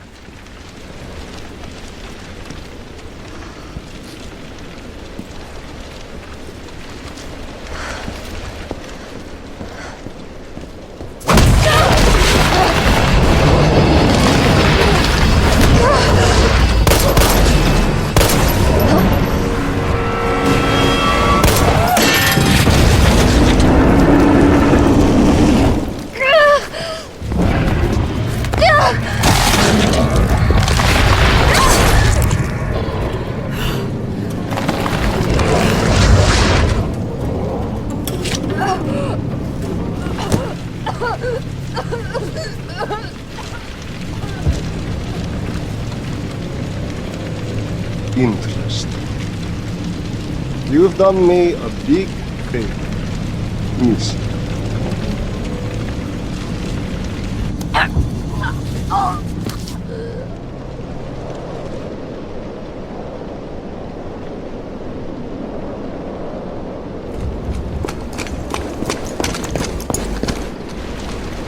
Jill!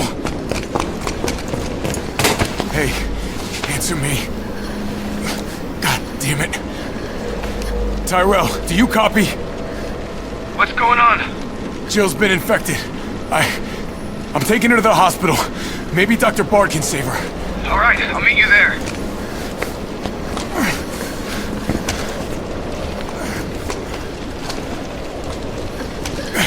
You hang in there, Super Cop. I got you.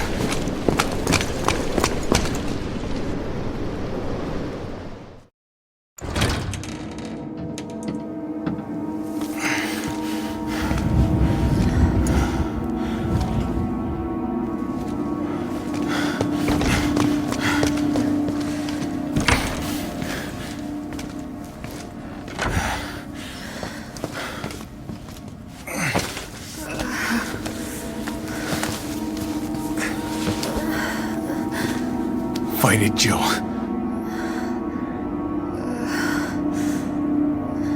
I'm gonna get you the vaccine. You're gonna be okay. So this is where we will make our third save.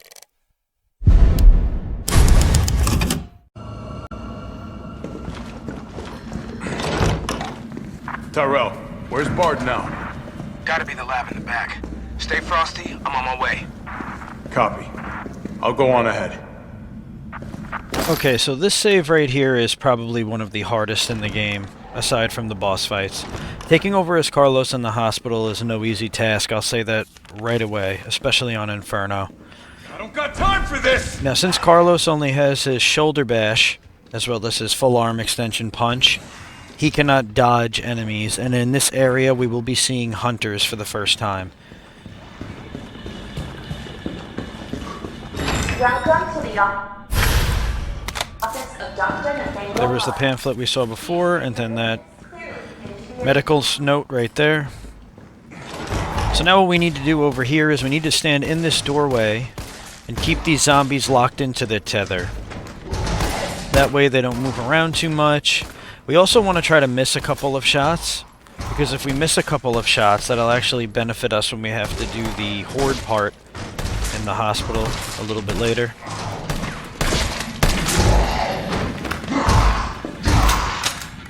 We want to make sure all these zombies are dead.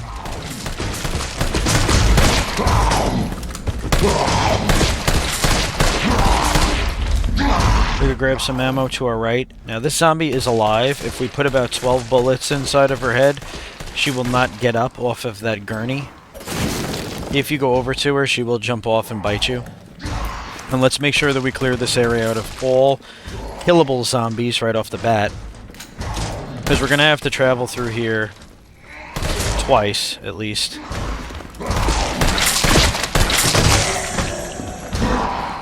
And I do believe that any zombies that you leave alive when you take over later as Jill, they are here as well, so...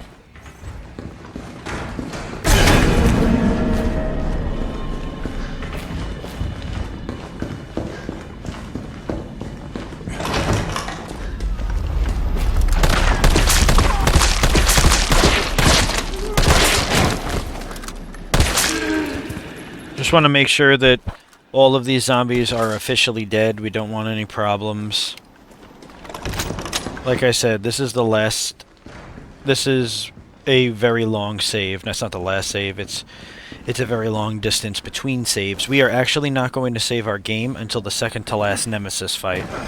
So that is why I highly recommend that if you could extend your saves to farther reaches, it will make a massive difference in your run.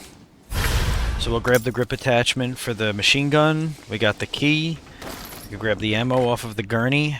And now when we head back upstairs, hunters will be populating the hospital.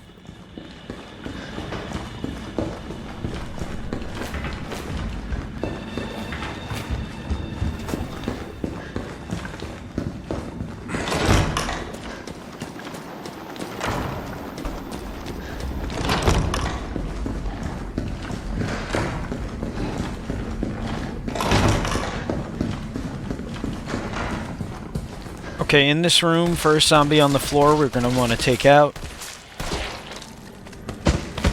We want to make sure he's completely dead.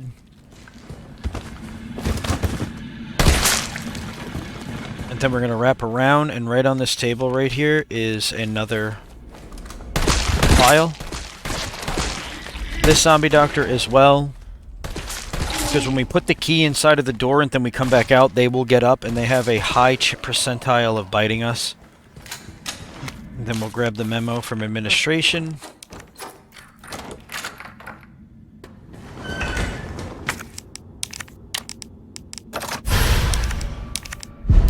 Combine the tactical grip with the shotgun. Let's clear out some of our inventory.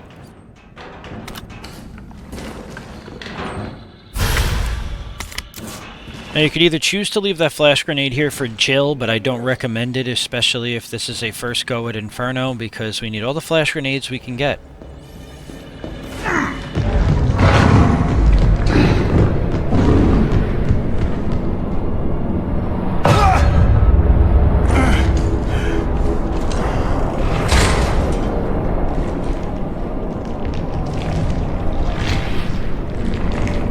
So as soon as this cutscene ends, we're going to look right up into the moonroof, and by doing so, it just, for some reason, the tracking of the hunter, it stops. There's a file inside of this room, this break room for doctors, I guess. We're going to shoot the main entrance sign, and then if you go to shoulder bash, count 2 seconds, and then hit the button again, you could actually always force the punch, no matter what. You don't have to do a last second type thing where, you know, you kind of wait until the hunter's about to mess your day up. If you go ahead and go along with the shoulder bash, just count out loud 1, 2, and then hit it again, and you will always punch as Carlos. I haven't figured out a safe strategy to get past the liquor because they could detect you. They just follow like your movements. But inside of this, it's 9-3. We want to grab the clip attachment, extended clip. There's another note right here about the recording. And inside this room is probably the worst part of the game, aside from, like I said, the Nemesis boss fights. But we're going to hug this left wall. About 2 steps into that left wall, we're going to punch the pale head. Now, there is a pale head that is always there. If we take 2 steps in, we're going to do that, and it works. As soon as we come in here, same thing. Punch the hunter. We're going to move back, let them get on the floor.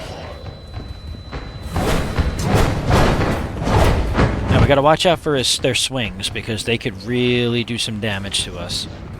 We want to make sure that the hunters jump off of the bed, because if they're on the bed, they actually can't get stunned. Then what I like to do is I like to look up, and by doing so, it allows us to run directly out of the room. So just remember, with the pale head, you just want to 2 steps into the window, make the punch, and then the same thing as soon as you go in that room, you're going to punch the hunter and move on.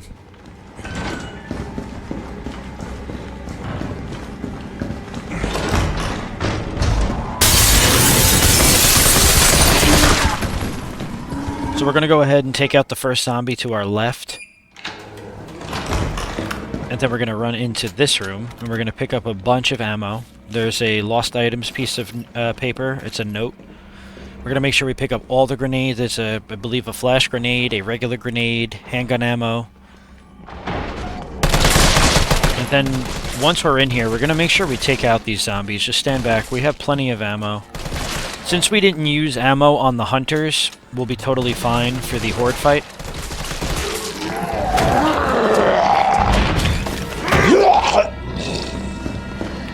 Saved some extra ammo over there too. Got pretty lucky, honestly.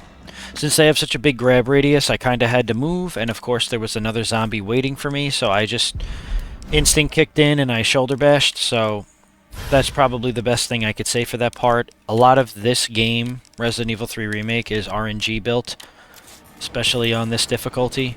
These are like meme difficulties, honestly, like Inferno, Village of Shadows, RE4 Professional, Remake. What documents we're doing in your office in the first place?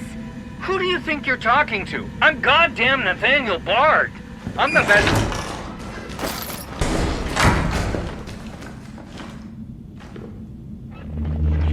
Bard. Tyrell. Bard's dead. He's been shot. Shit. And the vaccine? I'm looking. Well, look harder. There's gotta be a computer, right? We're gonna grab the Banquet invitation on the table behind Dead Bard. Yeah, the difficulty of Inferno, I feel, was more like for reactions of like fans, because it's insane. This is VRC Chief Nathaniel Bard, September 29, 11 p.m. I am acutely aware that my time's running out. And I hope and pray, by making this recording and bringing the truth to light, that I can restore some small shred of honor to my name. All of Raccoon City's suffering began with the release of a biological weapon known as the T-virus. My employer, the Umbrella Corporation, engineered this virus, and they ordered my team to develop a vaccine, which we did. Now, I keep samples of this vaccine here in my office. The rest of it is stored underground. But those sons of bitches in the board, they want to destroy it. They don't want the world to know what they've done. So they're trying to erase all evidence that the virus ever existed. Now, I'm not a fool. I know they don't want me to...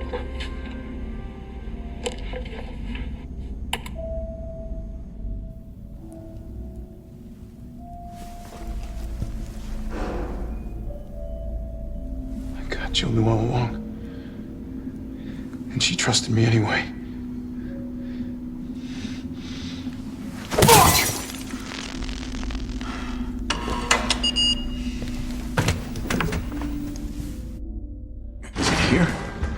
gonna go ahead and grab the vaccine. Basically what I was complaining about is that this difficulty is definitely beatable, especially if you're going for a no damage run. It's just, you'll be practicing it for quite a while. Good. I'm headed your way. Be careful. Careful. Have you seen this town? We want to have the flash grenade out here, because as soon as we go out here, Hunter will break through, and they will follow you on Inferno out of this room, unlike other difficulties, so just make sure you throw that flash grenade and give yourself enough distance away. But yeah, RE4 Remake, Village of Shadows, and Inferno are just difficulties that were made by Satan himself. Now we have a liquor in here we have to remember. Just want to avoid touching him at all. And now we could go ahead and begin the horde part. So I like to put the knife away because I always end up accidentally hitting it, and it causes me to die.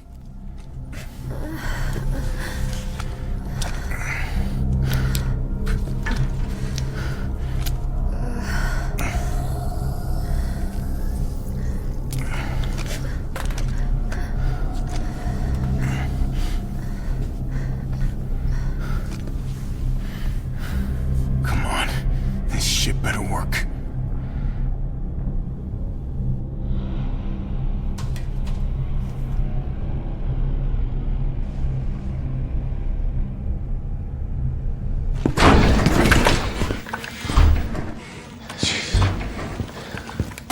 Tyrell, what the hell happened? Attention all citizens. The contagion spreading throughout the city has been designated uncontainable. On October 1st, Raccoon City will be completely destroyed in a missile strike. All residents capable of rational thought are urged to evacuate immediately. This is not a test. Attention all citizens. I mean, that's only a day away. There's still people in the city. You think Uncle Sam gives a shit? Fuck. Here they come. Oh, you sit tight. I got this. Better grab some gear. I'm gonna try to lower the window shutters. The less entry points, the better. And how do we do that? I'll try hacking into the hospital security system. Keep them off me in the meantime.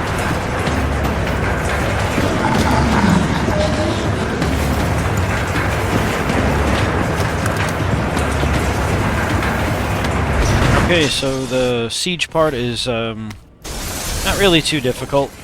It's not too terribly bad. We're just going to utilize a lot of the electrical boxes scattered around the hospital lobby that are just randomly laying there. I guess they were generators for the shutters, I'm going to assume. Enemies during the siege attack are exponentially weaker. They have a lot less HP. Thus, it only takes a certain amount of bullets. It doesn't take a disgusting amount to take them out. We're just going to hang behind the desk, and basically any enemies we see, if we could use the electrical box, we're going to do it. We'll trap some of them, and then the ones that we can't, we're just going to shoot.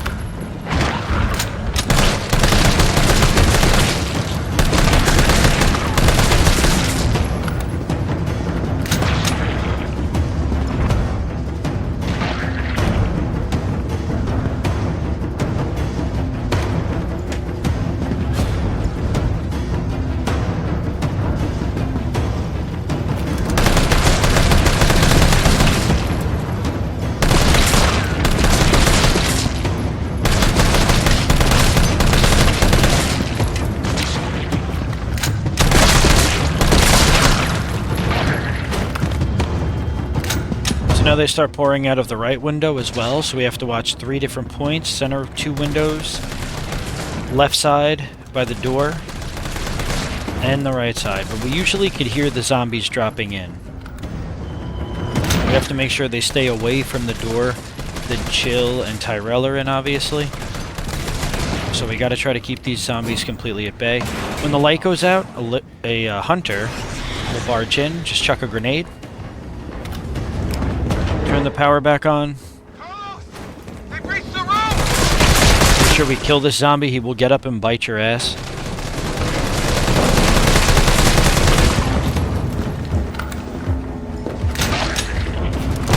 So yeah, the basic thing for that hunter is to just lean against the door, and as soon as he bashes through, you'll have high frames, chuck a grenade, done.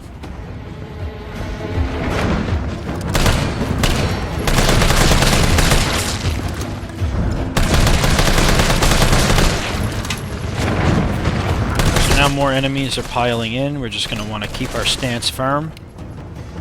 Keep laying into them.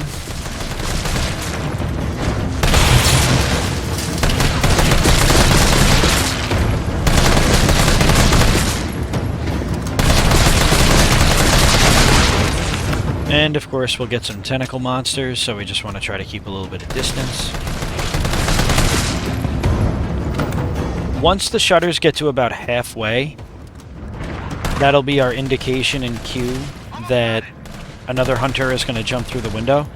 So just keep an eye and an open mind for when that happens. Once, like I said, once you see the shutter starting to shut, get a grenade out.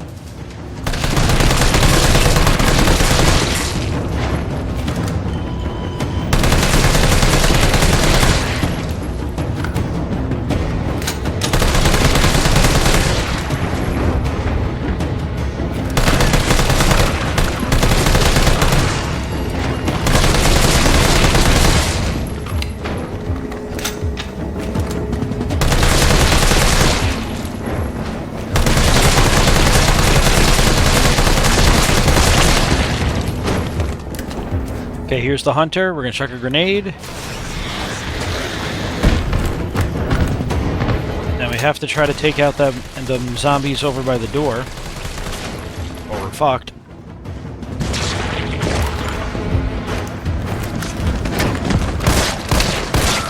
We're going to lay waste into this one with the handgun. We have plenty of handgun bullets, but I am telling you right now, keep your distance with the handgun.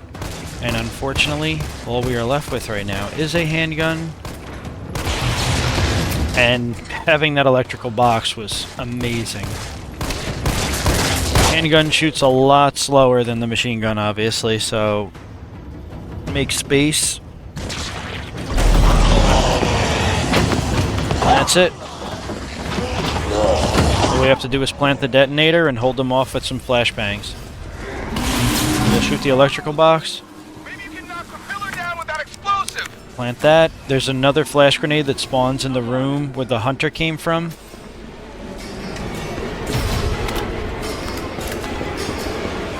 And now we'll just hold them at bay with the last two flash grenades we have, and the horde siege part is over.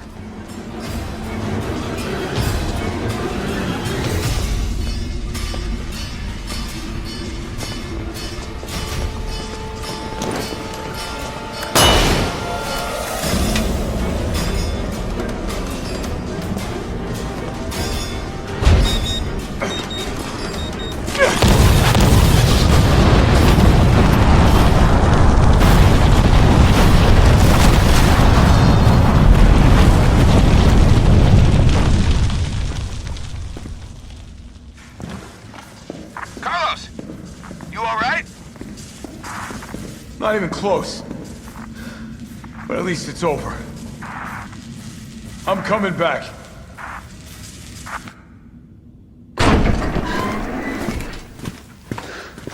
Vaccine's the real deal. Good. You going somewhere? You're damn right. What do you think you're gonna do? Whole city's about to be microwaved. Come on, man. Call the government. Tell them we found a cure. You stall for time. Ballsy motherfucker.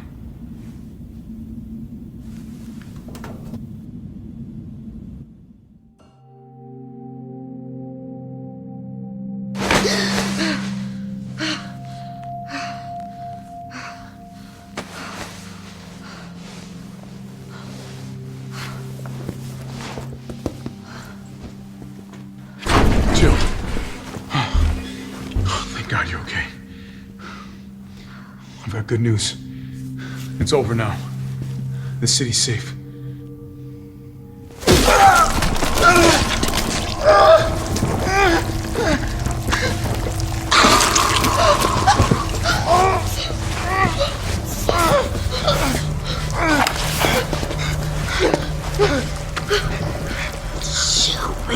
go. It's the only way.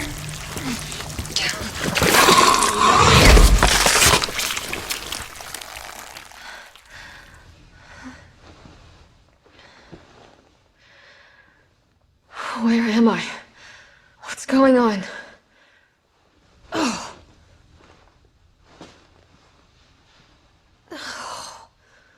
Attention all citizens. The missile strike on Raccoon City will occur in just hours. The payload is designed to eradicate all biological material. You will not survive if you remain in the city. October 1st. Evacuate now. Repeat. No. Evacuate now. Can't be. This is not a test.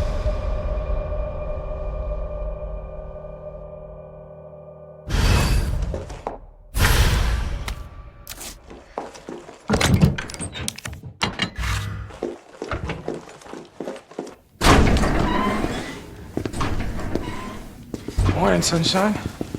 You saved my life. I sure as shit didn't. That was all Carlos. He carried you here and he treated you himself, crazy bastard. Where is he? He went underground. Bard stockpiled the vaccine, enough to give the city some hope. He thinks he can do this by himself. I'm going after him. Wait, did you see the broadcast? They're gonna blow the city sky high.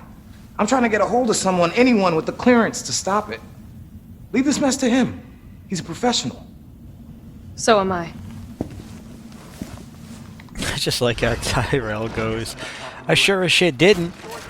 So there's a green herb right over here. Now we take over his Jill, so we have our dodge mechanic again. We have to remember to walk though. We'll go ahead and just unlock this door right off the jump, but we want to collect a lot of the ammo that's inside of the hospital for Jill, because she has the lockpick. The liquor is of course still here, but there is plenty of magnum ammo inside of this wonderful hospital.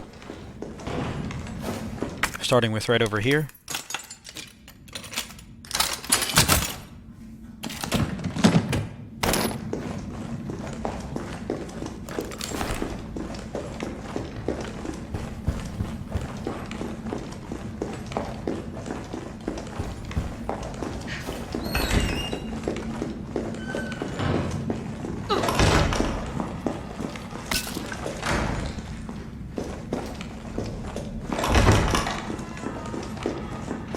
So as soon as we come inside of this operating area, there is of course a hunter and a zombie we didn't kill. Actually make that two. Well, one's dead now. We want to keep our distance away from this hunter. He got extremely close. Dart mines, the mine rounds, they basically work the best against the hunters, so try to use them if you can. Just want to make sure everything is dead. This is a tough part.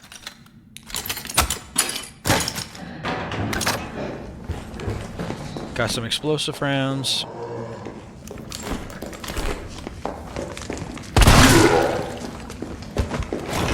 Take care of that SOB. Now, if the hunters inside of the patient's room followed you out at all when you threw the flash grenades, there is a good possibility that there's one standing in that hallway, which I learned the hard way. Now, totally missed right there. What we're going to do is we're just going to keep using the door to our advantage as protection. We want to try to have this hunter peek out a little bit. He is not moving. Then we're going to switch back to the darts. We need to just try to get his leg or anything that pokes out from the corner. We want to be very careful. Now once he's dead, we can move along a little bit. But now keep in mind, like I said, there is a hunter in this room that I did not know about.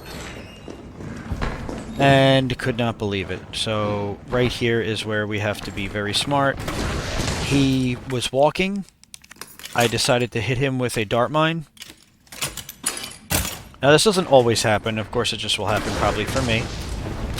That he had like invincibility frames, and in the last possible second we were able to take him out. Oh man. Okay, so now we have a lot of the stuff that we need. Before we go down in that crawl space right there, we're going to head back in the room where we killed a couple of the dead doctor zombies. Because there's some shotgun shells in the locker, but of course they're all awake now.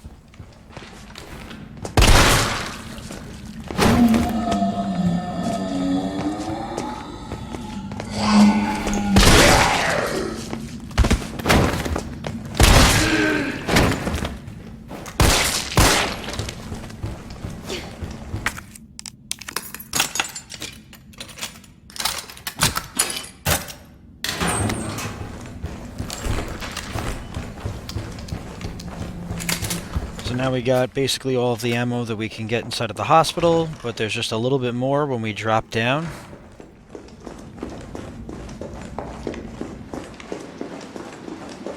I think I can squeeze by.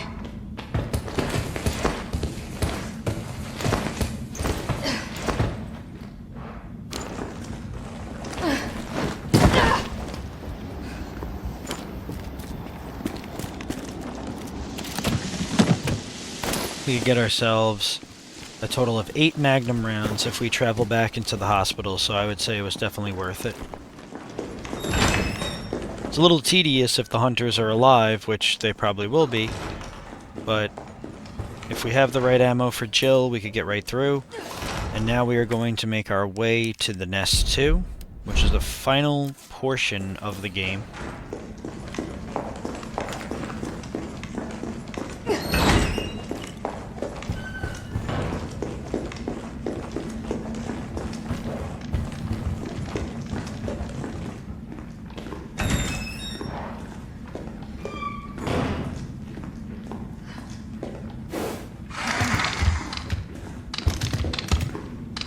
The Licker is basically guarding the door, so we gotta kinda lure him out.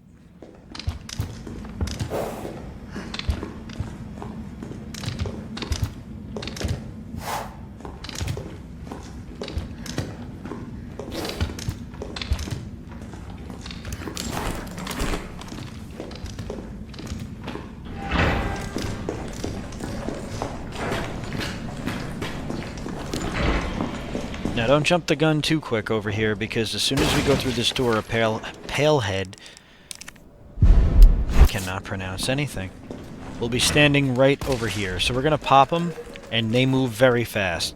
So instead of sitting here and fighting this SOB, we're just going to let him follow us around this large chain link fence and machines. So let him take a few steps. We want to keep our distance because he can grab us from right there, if you can believe it. And we'll just run around. And now we'll head for the elevator. Oh, this must be the way in front.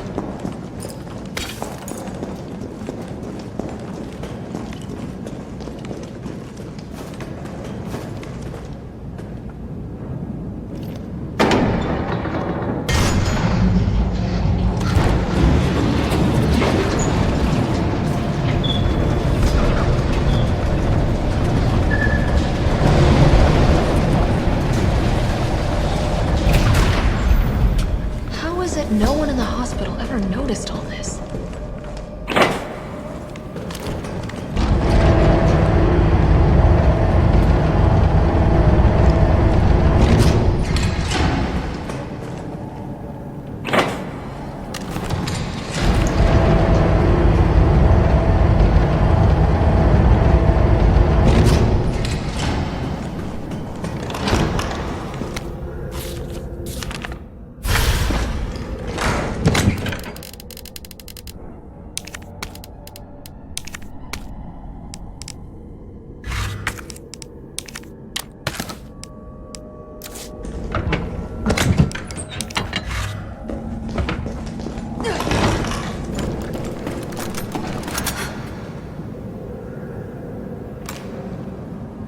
Now there's a palehead sitting right over this corner. Pop. Want to take him out ahead of time so we don't have to worry about him when he drops down when the lights go out.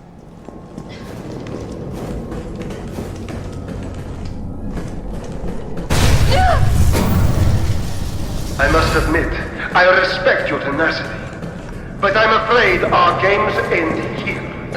You think this is over?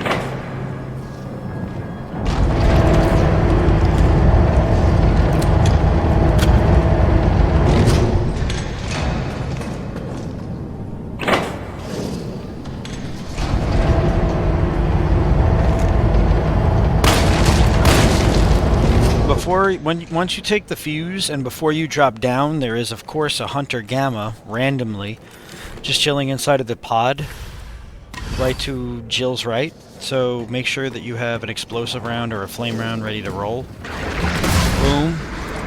And then run your way through.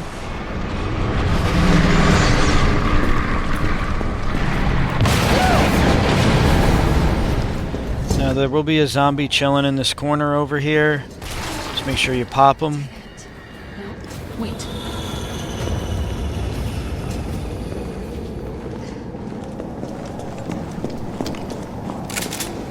Could hear a bobblehead, but we didn't go for any of the Mr. Charlies in this run. I might do a run eventually on hardcore, no item box or something like that, where we go for the Charlies as well. We'll see what happens. Now we're going to pull that elevator switch. We're not going to drop the other elevator that was to the left of us just yet, but we're going to in a few minutes. We want to take the high-grade gunpowder, and that's why we made some room in our inventory, because we really, really need magnums for the lab. There's just no debate. The section with the hunters in the lab is absolutely necessary for both acid rounds and magnum rounds, so just make sure you have some magnum rounds for that.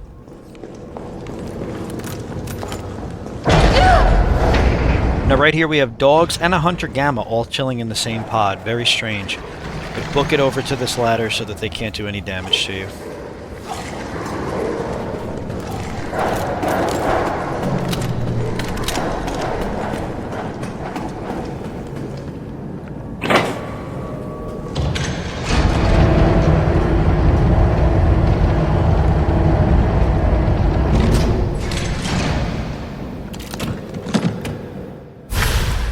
Alright, the shell loader.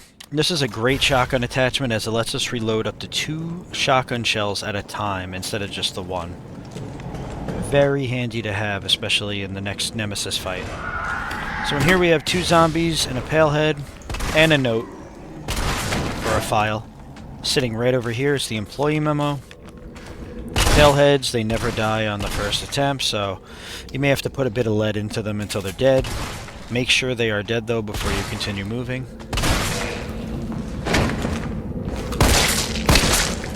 Quick spot check to make sure everything is actually dead.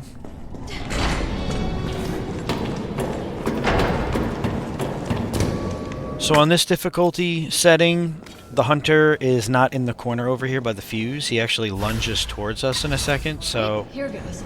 he'll never actually hit you, but I like to dodge. As far as I know, he can't actually do damage to you. It's more to scare you, but I still do the dodge. And this will wrap us back around.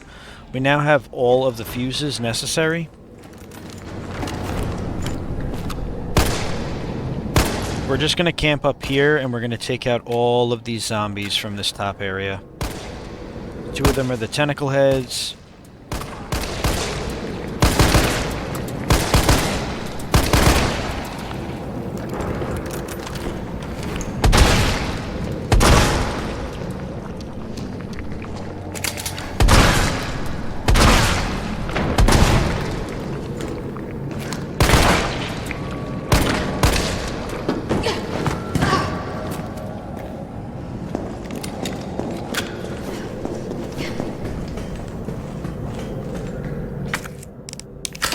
Doesn't matter the order, she'll automatically put them in correctly.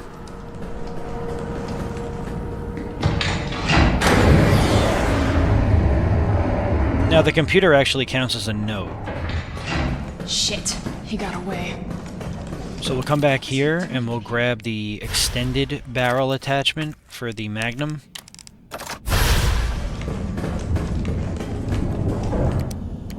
The unfinished activity log is the next file.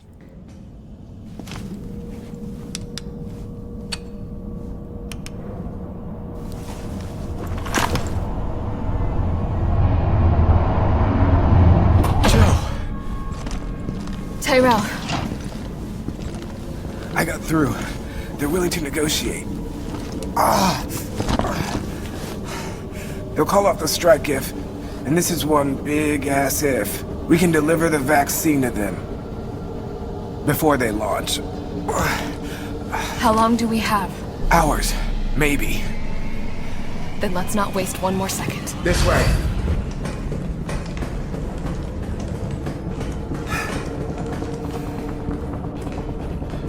We'll find the vaccine up ahead.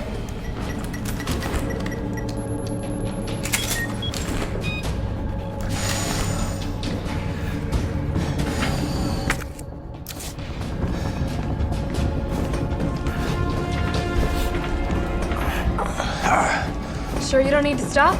Stop and do what? I got your back. All right, let's get this done.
R.I.P. Tyrell. Okay, so now we've finally reached the nest. We're to come straight into this room right here. There's some heavy gunpowder to our left. We also have the Nest 2 employees log. Some handgun ammo. There is no save here on Inferno, so hopefully if you are not going for the S rank and you're just trying to do Inferno, you already saved your game. So there's a payload up here as well as a regular zombie. Of course I missed my first shot. Just because of the way they wobble, it's actually quite annoying. Then we're just going to pop this zombie. Make sure she's dead, and there's a note in this corner over here. Isaac Graves note.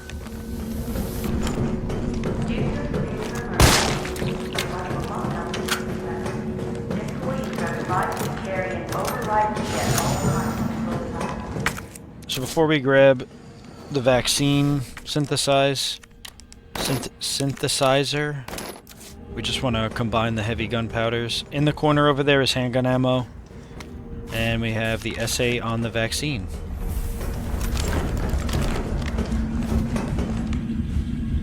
Override key successfully generated. What have we here? Override key removed.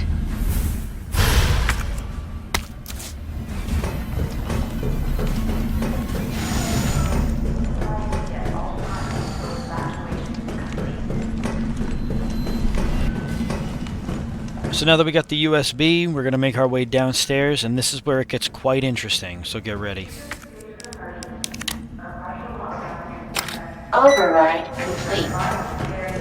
There's going to be a zombie that drops down instantly. We're going to pop him in the head. Then we're going to pull out our magnum.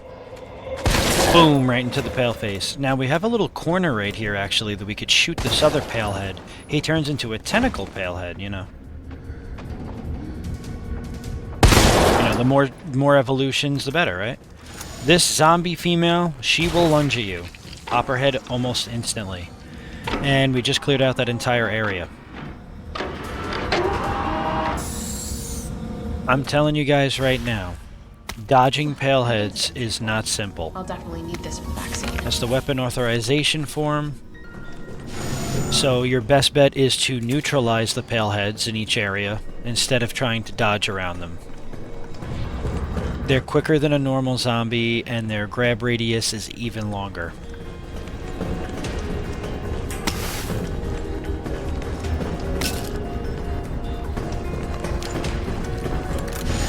So to our right, sitting on top of a note or a file that we need, is another pale head. We'll wait for his animation to stand him up right in front of our gun barrel. Now we want to acquire as much acid rounds as we can, because there's the hunter breakout scene that happens soon, where they start breaking out of the test tubes that they're in. And yeah, you definitely need magnum ammo and acid rounds for this part.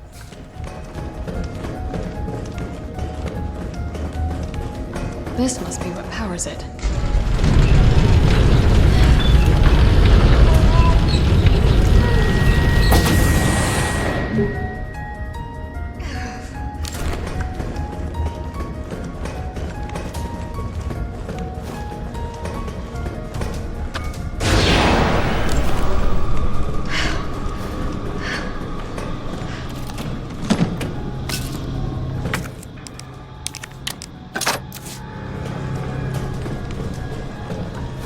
This upcoming part is rather tricky as well, right before the hunters, because we're going to have 2 tentacle monsters and I believe 2 paleheads in this room before we could grab the second part of the vaccine.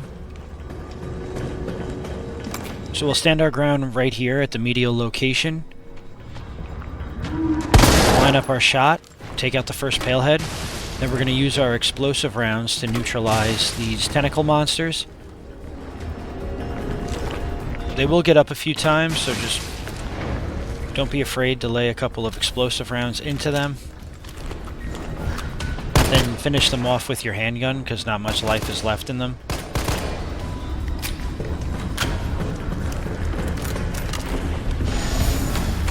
You could use the Magnum or you could just use the shotgun. I recommend saving the Magnum now for the hunters strictly and finish off the last palehead with a shotgun. Do a spot check, make sure he's actually dead. So it's called the Nemesis. An adjuvant sample. These are combined with antigens to increase immune system response.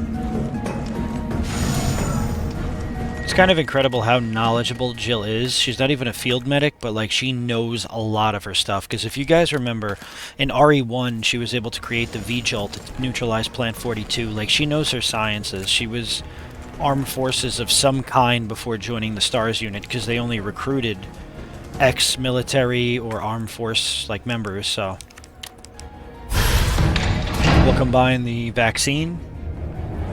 Now we want to make sure we have our acid rounds equipped. So as soon as they break out of the cage, we're going to wait for the back hunter to start running up. We're going to hit both of them with the same acid round and start absolutely unloading our shotgun into them.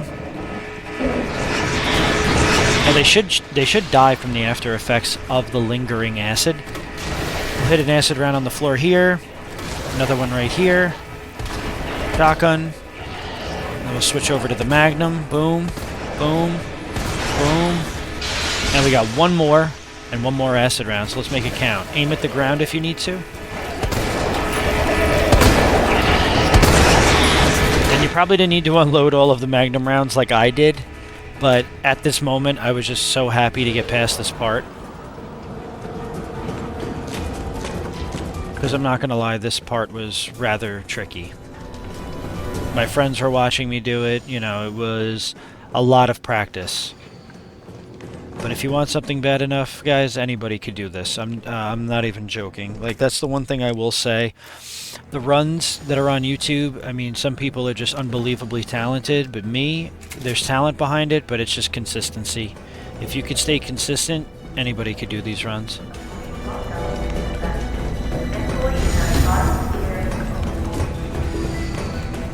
To begin vaccine synthesis, place the materials in the chamber.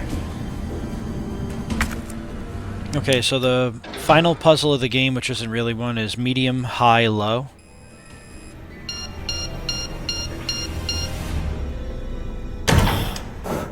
Synthesizing vaccine. Yes. Synthesis complete. Please remove the vaccine canister.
Okay, so now we're up to the final, or second to last boss fight. Right here, I was literally looking around for the note and didn't realize it was crumpled up on the wall over there. So we're just going to make sure we have everything we need.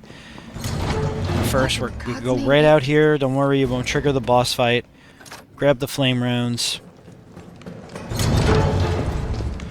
Now, these last two boss fights, honestly, we have everything that we need. We have our inventory ready, we have our weapons, we have our grenades rounds, we have all of that shit. So, all we need to do is just make sure that we have our wheel reloaded.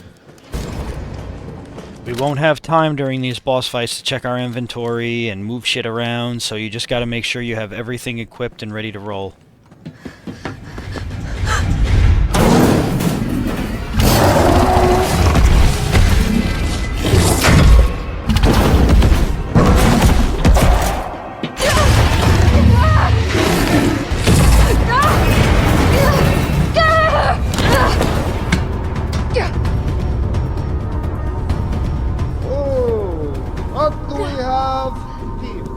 Nikolai, don't! The city needs that vaccine! More than I do. I don't think the wisdom I've been trying to impart on you is getting through. Now I know you can't put a price on life. But I'm in this business to get paid. So let's make a deal. You go down there, battle the Nemesis, and I'll recall it all and sell the combat art. Put on a good show, and maybe I don't need the vaccine. Agreed? Good!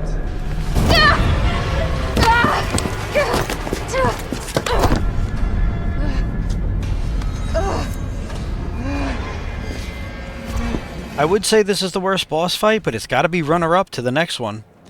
So we're going to absolutely stun lock this guy right here with some grenade rounds and flame rounds. It's just, we need to. We're also going to need to dodge too. So we're going to do the same thing we did with the third fight, or the second fight. We're just going to keep hitting him with explosive rounds. Jill, is that you? Carlos? Now we use more explosive rounds here than we did shotgun shells. Let me spot for you. Good idea.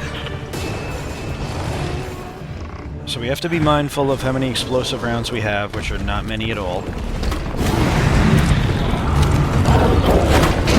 We're going to keep stun locking this guy till we take his HP pretty much to near 3/4 of what it is, what it starts at. Then we're going to run backwards directly from where we're facing. We're going to grab handgun ammo, shotgun ammo, and then zombies are going to start popping out. Gotta watch out for him doing that too, which is just unbelievable.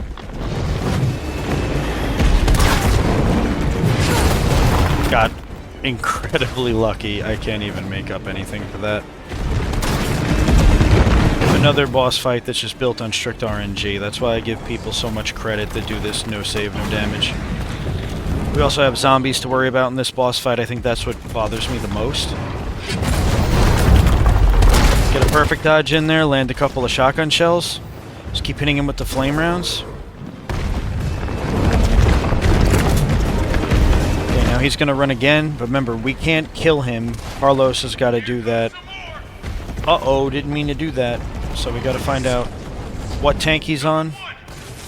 I got this! And since we hit him with explosive rounds, essentially, right off the jump, here comes a crane. Use it. That was enough to take him out. Oh no. Come on. Come on. Jill, get back!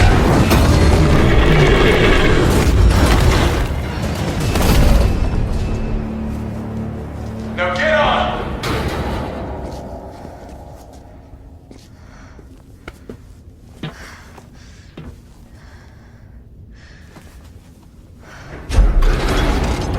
I'm gonna melt this fucker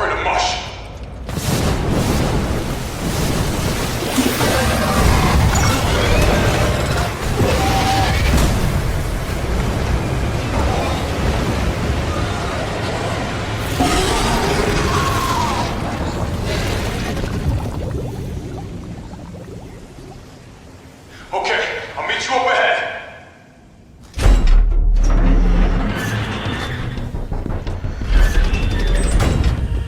Nikolai? And now the absolute worst part. Just to let you guys know, I edited in this cutscene because I had to do this boss fight at least like 75 times. Like the scene with Nikolai at the end here. Because I just kept messing up.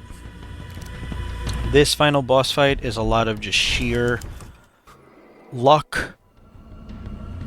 We'll load up our game. All you really need is the burst handgun that we grabbed in the hospital.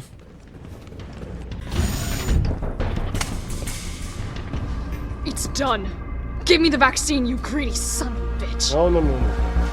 You ain't money. I like that. We shall make ours an ongoing arrangement. Now drop the gun!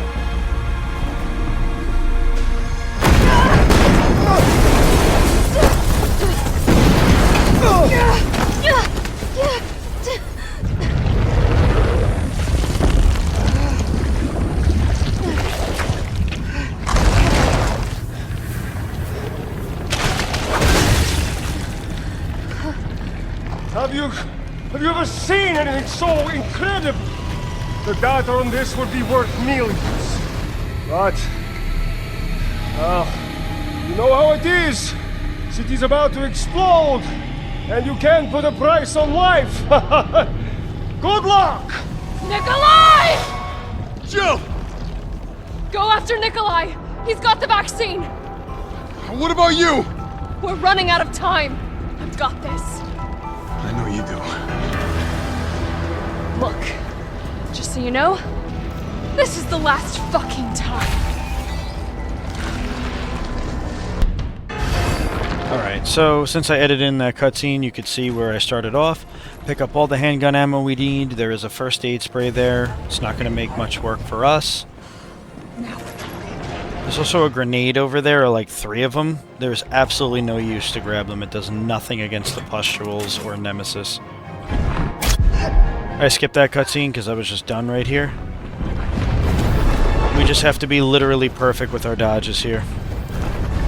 We're gonna hit each pustule. He does a rumble attack, he does a double attack, and then he does the one-handed green attack, I like to call it. Dodge right after he does the roar. Now we're gonna take out one more. Make a nice dodge. Now we're gonna fake right here so that he does like a lunge move. And what that does is it buys us enough time to hit both of these battery cells. So as soon as you let go of this, already be spamming the dodge button into the direction of the next power cell. And then immediately, as soon as you let go of this, dodge. Like, dodge your way out of here. We got super lucky right there.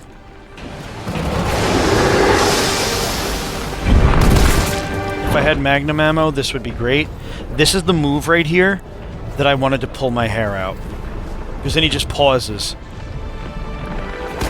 Absolutely brutal. I can't even describe. And then he throws up the Degeneration X sign. The magnum would make these shots a lot quicker too.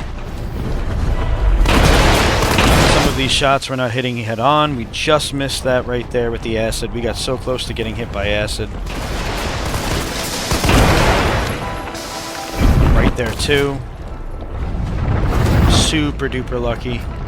And of course I had to reload. Dodge one more time.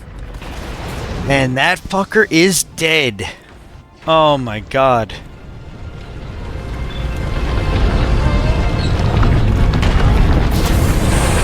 Now just dash your way over to the energy gun, and that is it.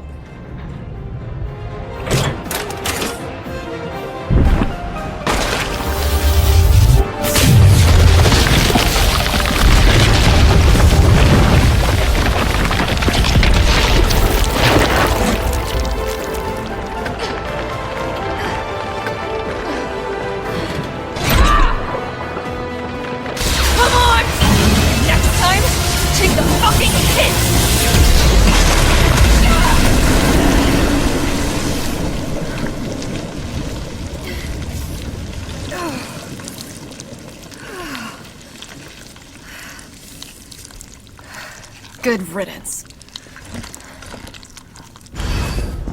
Alright, so now guys, we can't miss the wiener shot. The infamous Nikolai wiener shot. If we miss, we have to do this fight again, and if I had to do it again, I would need $1 million. I'm not even... I'm being so over dramatic, but there is one more file in the game. It is right here on the floor. Don't miss it before you leave. Suspect overview. Really, all you need is your handgun out for this. You just need to escape the nest, land the wiener shot on Nikolai, and game over. So, I hope this guide has helped you guys. This was a no-damage playthrough, obviously, of Resident Evil 3 Remake, all files, with an S rank on Inferno. I can still catch him.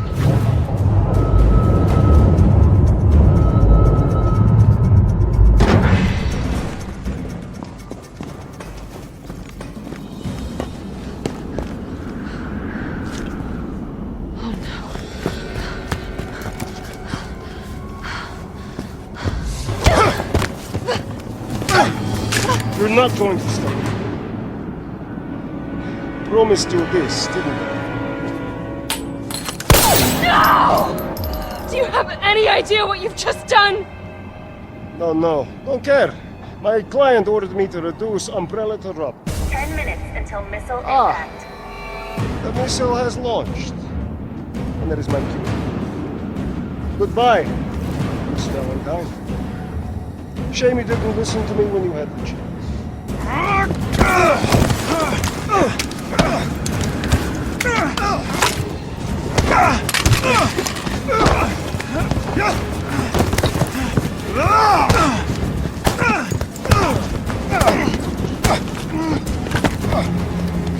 Jill! Shoot him! I can't! I'll hit you! Do it! You have to! There's no other way. Don't miss it. Boom. Got him. Hey, I told you I couldn't leave you in a Carlos's world. That would just be too cruel.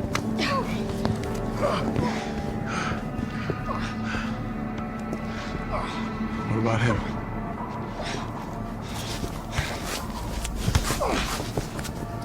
Why'd you do it?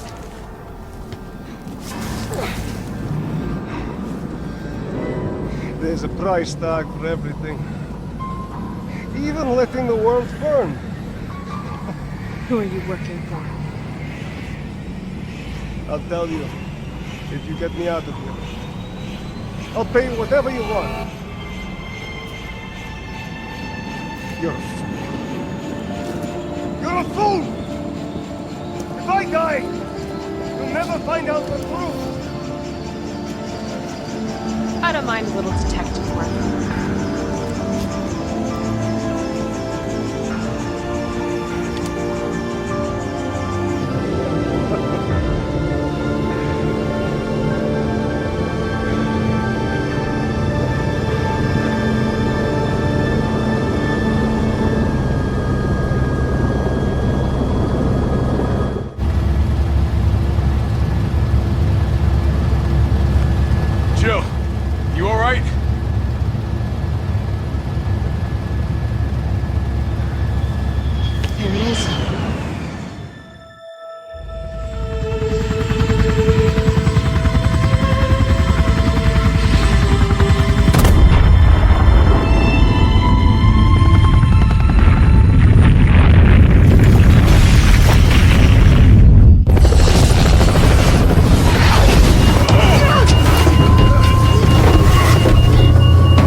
finally over.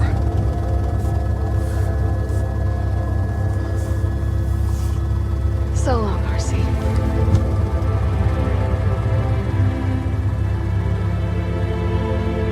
I felt empty and cold as the heat from the blast washed over us.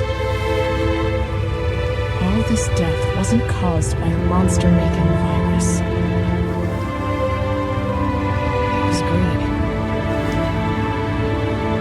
Raccoon agreed. I decided then and there, the ashes of Raccoon City would be Umbrella's ashes too. I would end them, once and for all. Thank you guys so much for watching. If you enjoyed this video or this guide helped you, please give it a like and maybe even comment on the video. I could say wholeheartedly I will not be doing any more Inferno runs in the future, so hopefully this one holds you over. We got all files in the process.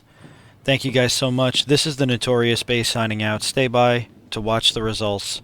We'll see you in the next video. Thank you.